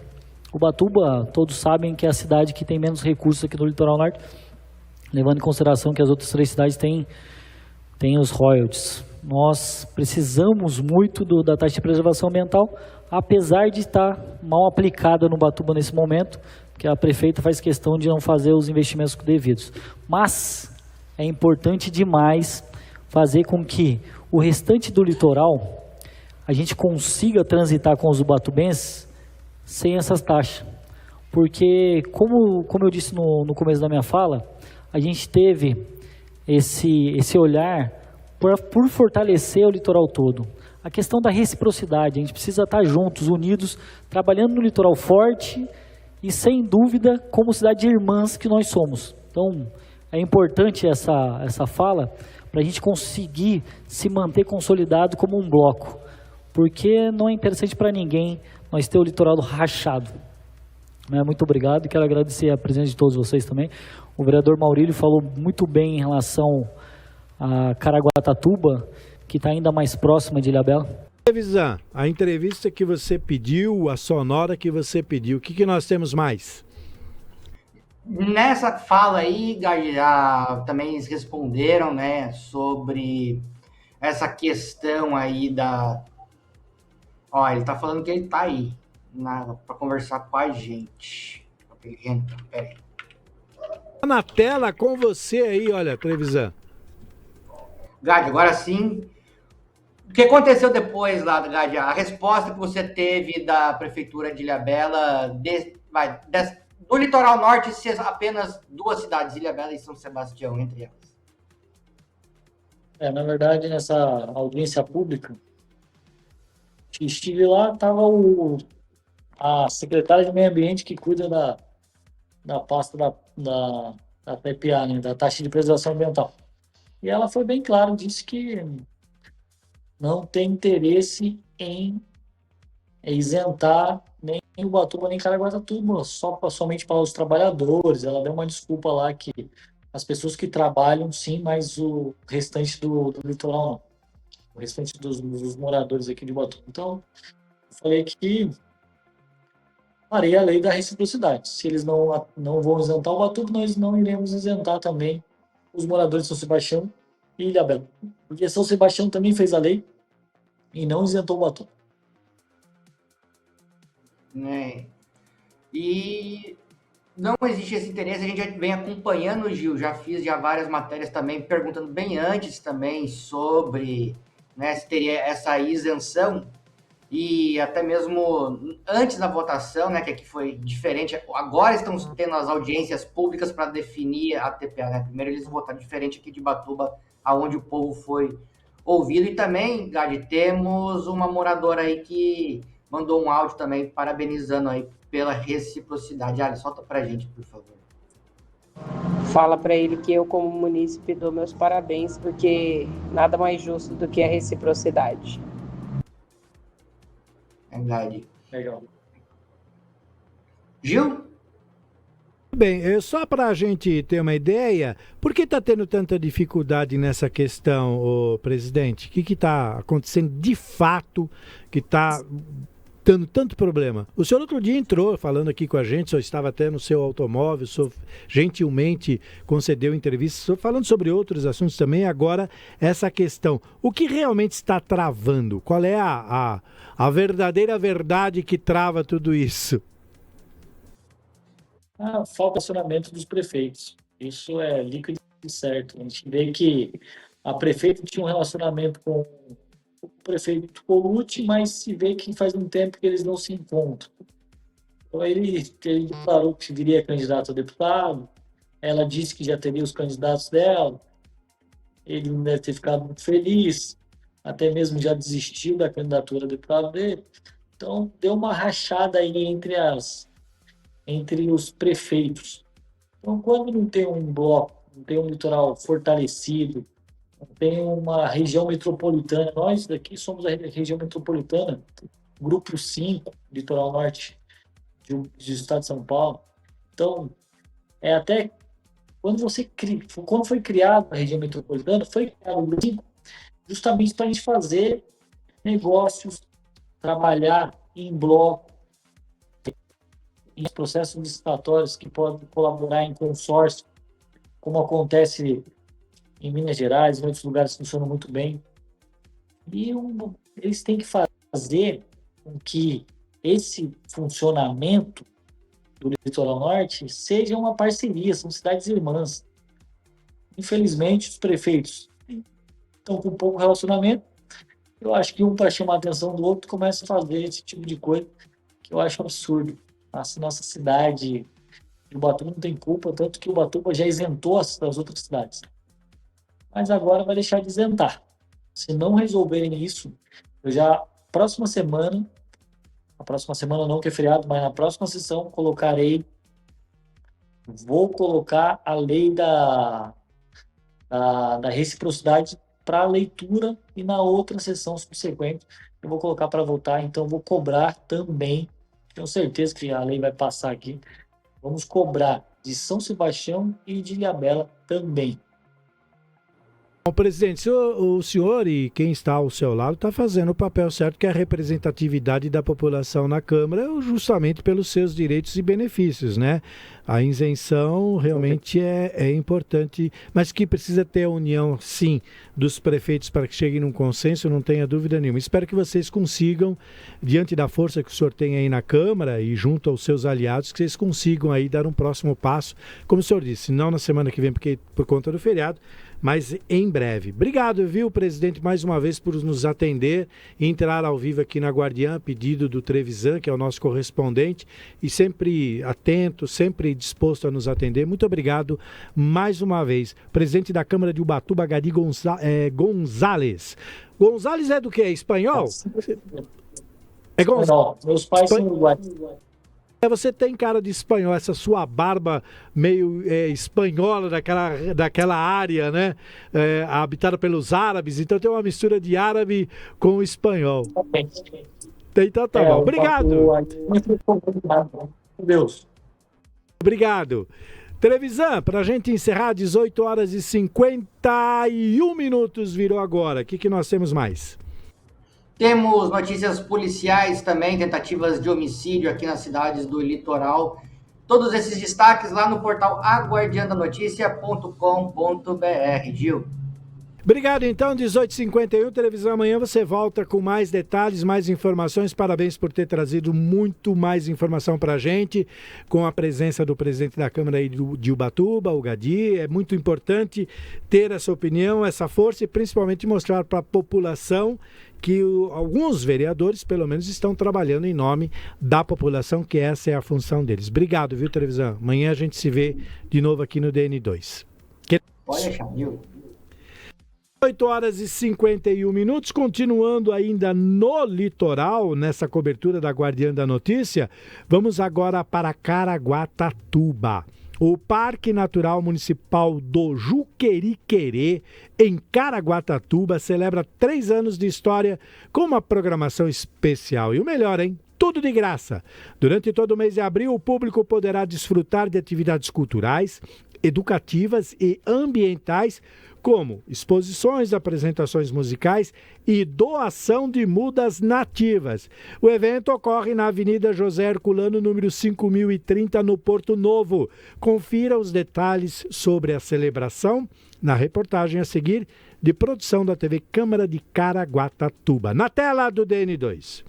O Parque Natural Municipal do Juqueriquerê celebra 3 anos de funcionamento, com uma programação especial voltada à educação ambiental e ao contato da população com a natureza em Caraguatatuba. Segundo Luiz Eduardo, diretor de Agricultura e Pesca da Secretaria de Meio Ambiente, o espaço contribui para despertar a população para um novo olhar sobre a importância da preservação ambiental. O parque está inserido numa realidade urbana, né? Ele é uma unidade de conservação, de proteção integral, então isso mostra um pouco do contraste, né, da cidade aqui com o meio ambiente.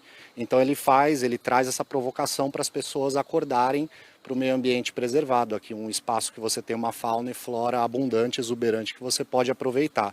Então acho que entra por aí, né? na provocação. Além dessa provocação que eu falei, né, ele também tem esse enfoque da educação ambiental, né? Então nós temos uma parceria muito interessante com a Secretaria da Educação, né, onde eles trazem os jovens, os adolescentes também para trabalhar esses projetos pedagógicos que os professores desenvolvem aqui no parque, né, com o eixo de educação ambiental, e temos também a parceria com as universidades, né, com o Módulo, com o IFSP, que fazem aqui, desenvolvem projetos de pesquisa, de extensão acadêmica, né? Então é um espaço que a educação caminha muito junto aí com o meio ambiente. Nos ajuda muito. A programação segue ao longo do mês, com contação de histórias, exposições, vivências de grafite e pintura ambiental e apresentações musicais. O parque está localizado na Avenida José Herculano, número 5030, no bairro Porto Novo. Mais informações podem ser obtidas pelo WhatsApp 012 997 31 3619 ou pelo Instagram @parque_municipal_Juqueriquerê. Mas o destaque é para o dia 20 mesmo, quando é aniversário do parque. Nós vamos ter uma exposição do Juliano Jupira, um artista fantástico, né, que faz arte em metal, aqui de Caraguatatuba, e também vamos ter uma mostra do Cine Corpo Mutável, né, com o corpo técnico aqui de Caraguá, tá? Aqui é uma verdadeira delícia, gente, eu sou suspeito para falar daqui, e eu solicito, né, acho que seria muito legal que vocês viessem aproveitar, desfrutar junto com a gente de todas essas atrações que a Secretaria do Meio Ambiente tão carinhosamente preparou para todos vocês. Muito bem, de Caraguá vamos para Santos, Litoral Sul. A nova Policlínica da Vila Progresso, em Santos, alcança 80% das obras concluídas e deve beneficiar cerca de 7 mil pessoas. O prefeito de Santos, o Rogério Santos, e o secretário de Saúde, o Fábio Lopes, apresentaram aí o projeto que contará com estrutura moderna e acessível. Localizada na Cidade Alta, a unidade promete ampliar o atendimento e, mais do que isso, garantir mais dignidade à população local. É o avanço dos serviços de saúde chegando para quem mais precisa. Vamos conferir juntos os detalhes da obra com o prefeito e com o secretário no vídeo a seguir que a Ali coloca agora na tela do DN2. E hoje aqui com o secretário de Saúde, Fábio Lopes, passamos a manhã inteira acompanhando a finalização dessa policlínica, a nova policlínica da Vila Progresso, não é isso, Fábio? É isso, prefeito, uma grande conquista aqui para a comunidade da Vila Progresso, uma nova unidade, capacidade para atender até 7 mil pessoas, teremos 2 equipes aqui, teremos também um espaço muito especial para desenvolver programas para as pessoas com mais de 60 anos, como o programa Movimentos, ou seja, uma grande conquista para a atenção primária da cidade de Santos. É isso aí, a gente está dobrando a capacidade de atendimento e essa obra vai ficar pronta agora no começo do segundo semestre. É a saúde como prioridade, é a cidade de Santos.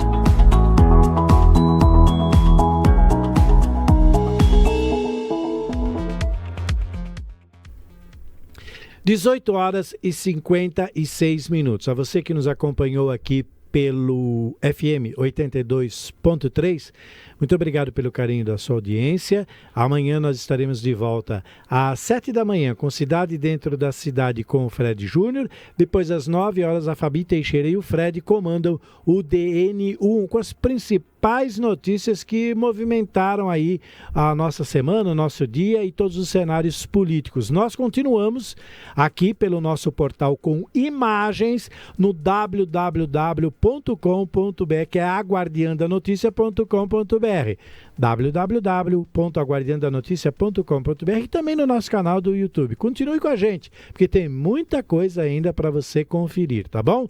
Por aqui, ficamos no FM. Música e informação na palma da sua mão. Download da notícia, segunda edição. Vale do Paraíba. José dos Campos, houve uma queda de 20% nas mortes em vias municipais no primeiro bimestre de 2026. Um dado positivo e muito bom para a cidade. Segundo o InfoSiga, o índice positivo reflete a maior conscientização dos motoristas e a ausência de óbitos entre ciclistas. O investimento em tecnologia pelo CSI e leis aprovadas pela Câmara Municipal, como a faixa viva, são apontados como pilares desta redução. O combate ao excesso de velocidade e o álcool garantiu um trânsito mais seguro e humano na região. A reportagem a seguir é da TV Câmara de São José dos Campos, que você confere agora na tela do DN2. São José fechou o primeiro bimestre de 2026 com dado positivo na mobilidade. Segundo o Infociga, o número de mortes em vias municipais caiu 20% em comparação com o ano passado. Foram 8 óbitos contra 10 em 2025. O índice é quase o dobro da média de redução do estado de São Paulo, que foi de 10%. Para o poder público, o resultado é fruto de uma mudança de postura de quem está atrás do volante. Eu acredito que as pessoas têm entendido cada vez mais que se cada um fizer a sua parte, todos seguirem as regras, a gente fica mais seguro, em todos os modais, né? Tanto no carro, quanto pedestre, quanto ciclista, agora os autopropelidos, motociclistas. E eu acho que cada um vem fazendo a sua parte cada vez mais. Isso acaba refletindo na segurança da cidade. A gente tem uma mobilidade mais ágil e mais segura, né? Nesse deslocamento, o pessoal acaba indo e vindo com segurança. A queda nos índices pode ser explicado pelo investimento em tecnologia também. O monitoramento feito pelo CSI permite identificar pontos críticos de sinalização ou asfalto em tempo real. Além disso, o foco no combate ao excesso de velocidade tem sido rigoroso, o que inibe comportamentos de risco nas vias urbanas. E hoje, o principal fator de risco que contribui para a ocorrência de um sinistro, para a gravidade das lesões, para a questão das vítimas, é justamente a velocidade. Então, o combate à velocidade excessiva deve ser prioridade para todos os governos. E São José tem uma vantagem, porque já tem um parque eletrônico instalado, que se confunde muitas vezes com as câmeras de monitoramento, que acabam cumprindo essa função de inibir esse tipo de comportamento. Então, o resultado do município tem muito a ver também com essa tecnologia e com esse conceito de monitoramento constante e total da cidade. Outro dado que chama a atenção foi a ausência de mortes de ciclistas nos meses de janeiro a fevereiro. A cidade hoje conta com mais de 212 quilômetros de ciclovias. Mesmo com o feriado de carnaval no período, a conscientização sobre álcool e direção prevaleceu. As pessoas entenderam que podem sair e se divertir, mas que o que não pode é voltar para casa tendo bebido. Então, acabam indo de Uber, acabam fazendo motorista da rodada, né? O pai ou a mãe vão buscar. Então, acaba gerando mais essa segurança e essa diminuição nos óbitos. A atuação da Câmara Municipal também é apontada como pilar dessa redução. Leis aprovadas como a faixa viva, programa de respeito ao pedestre, ajudaram a organizar o fluxo. Para o Legislativo, criar regras claras e propositivas é fundamental para diminuir o número de acidentes e garantir um trânsito mais humano. O nosso objetivo é, como Câmara Municipal que faz leis, também a gente vota leis que vêm do Executivo, é a gente fazer um esforço para apoiar todas as iniciativas que vêm para dar mais segurança no trânsito. Né? Isso vai realmente refletir de forma positiva na vida do cidadão joseense e a Câmara tem esse papel de estar aí intermediando, né, e fazendo essa interlocução entre o munícipe e a prefeitura e nós, trabalhando as leis para que a gente possa melhorar cada vez mais. Apesar do bom desempenho nas ruas da cidade, o cenário nas rodovias ainda exige atenção. Para este especialista em trânsito, o momento é de não relaxar nas políticas públicas e reforçar o trabalho educativo. A gente não pode afrouxar nas políticas públicas, tanto de educação, quanto a melhoria da infraestrutura e até mesmo a fiscalização, que é muito importante para poder empurrar esses números para baixo. Acesse as nossas redes sociais e também o nosso portal guardiandanoticia.com.br para ficar sempre muito bem informado. Jornalismo regional com alcance global. Agora são 19h04. Nós vamos para mais um intervalo. Voltaremos em instantes com o download da notícia, segunda edição, aqui pela rádio Aguardiando a Notícia, pelas nossas multiplataformas, no nosso portal guardiandanoticia.com.br e também pelo nosso canal oficial do YouTube. Próxima parada, Santa Catarina. Música e informação na palma da sua mão. Download da notícia, segunda edição. Santa Catarina. Em parceria com o portal Mídia Brasil, vamos às notícias de Santa Catarina. Florianópolis cedia até o dia 17 de abril a Semana Nacional do Registro Civil, intitulada Registre-se. A iniciativa visa a erradicar aí o subregistro civil e facilitar o acesso e também documentos essenciais para o exercício da cidadania. Durante essa ação, minha gente, cidadãos poderão regularizar certidões de nascimento e obter orientações gratuitas. O evento ocorre em diversos pontos da capital catarinense. Não perca, então, essa oportunidade de garantir seus direitos básicos e fortalecer a sua cidadania. Confiram na reportagem a seguir da TV Câmara de Florianópolis todos os detalhes de como participar do Registre-se, que é a Semana Nacional do Registro Civil. Na tela do DN2. Essa semana, em Santa Catarina, em Florianópolis, está ocorrendo a Semana do Registre-se, que é um programa desenvolvido pelo Tribunal de Justiça, juntamente com o Pop Rua, também criado pelo Conselho Nacional de Justiça, que une vários órgãos para atendimento à população necessitada.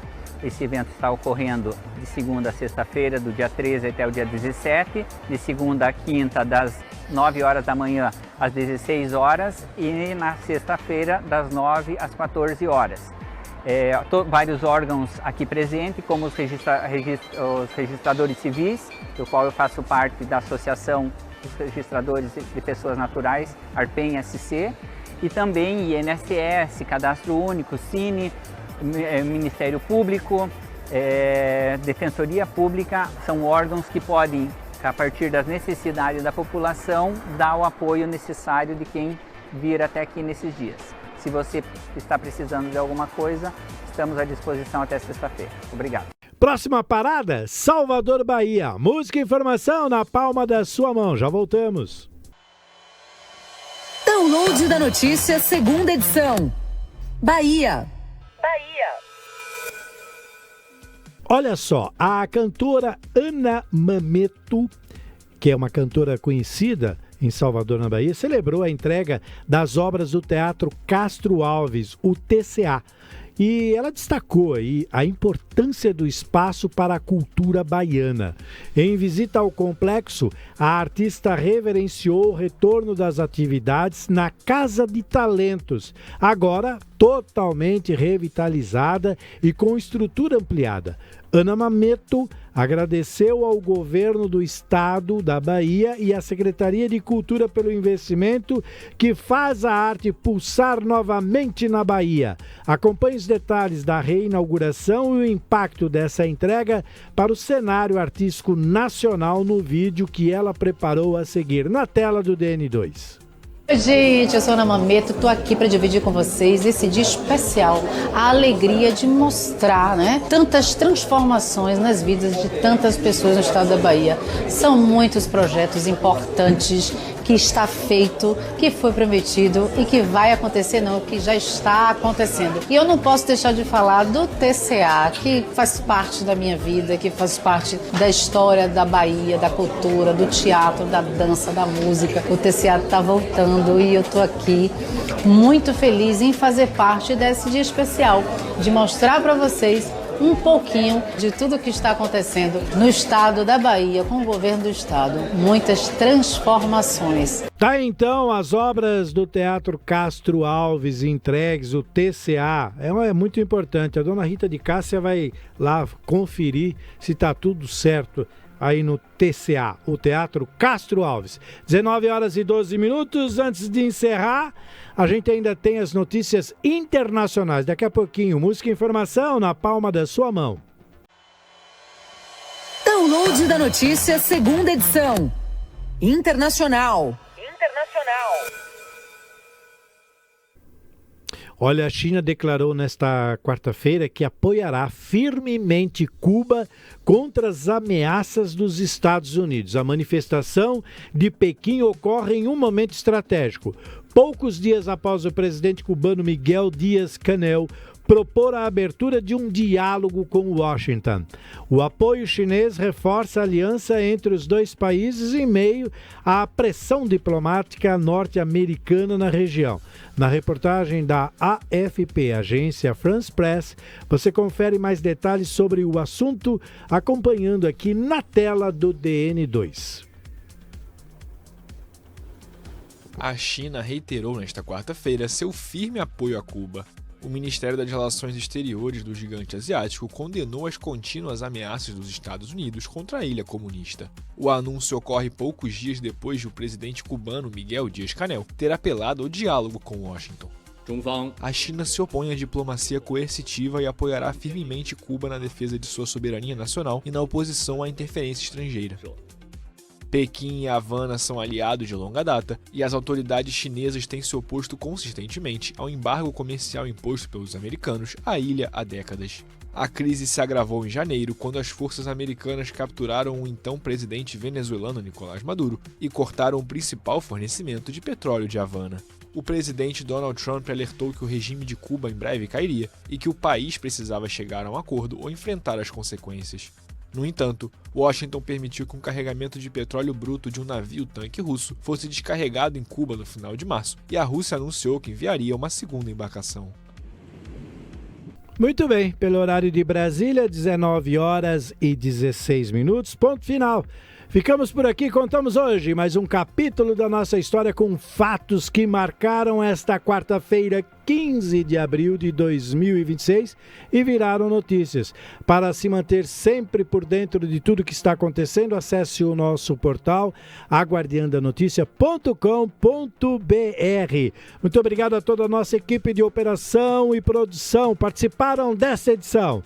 Na técnica e na transmissão, a Ali Matos. Na produção, a Kathleen Costa e o Gustavo Cópia, que também operou a mesa de som. Em nossas redes sociais, a Isabelle Escanuelha. E na edição, a Roberta Santana, hoje com as participações especiais dos jornalistas Francisco Trevisan e Ricardo Café. A coordenação e a direção de jornalismo é da Fabi Teixeira, a direção geral é da Gabi Tricânico. E a você que nos acompanhou até agora pelas nossas multiplataformas e antes pelo FM, muito obrigado pelo carinho da sua audiência. Agora que você está muito bem informado, continue com a nossa programação. Estaremos de volta amanhã, 7 da manhã, com Fred Júnior no Cidade Dentro da Cidade. Depois, às 9, a Fabi Teixeira e o Fred com o DN1. E depois, às 17 horas, estaremos de volta. Toda a nossa equipe aqui, direto da Paulista, com o DN2, com muita informação para você. Tchau, pessoal. Boa noite. Até amanhã. Música e informação na palma da sua mão. Tchau. No Manai Gastronomia, nossa comida é feita com amor, inspirada na diversidade de ingredientes e paladares. Cada receita é preparada diariamente com ingredientes fresquinhos e da melhor qualidade. Explore o nosso buffet self-service, que oferece uma centena de opções para agradar todos os gostos e dietas. Visite nossas unidades Consolação, Berrini, Paulista, Augusta e Cidade Jardim. Confira endereços e horários nas redes sociais e em nosso site. Venha saborear uma refeição inesquecível no Manai Gastronomia, onde a qualidade e o sabor se encontram. Oferecimento SP Security. Segurança inteligente para o seu lar. Proteja sua família e fortaleça seu condomínio com tecnologia de ponta. Acesse spsecurity.com.br e descubra como transformar a segurança da sua casa.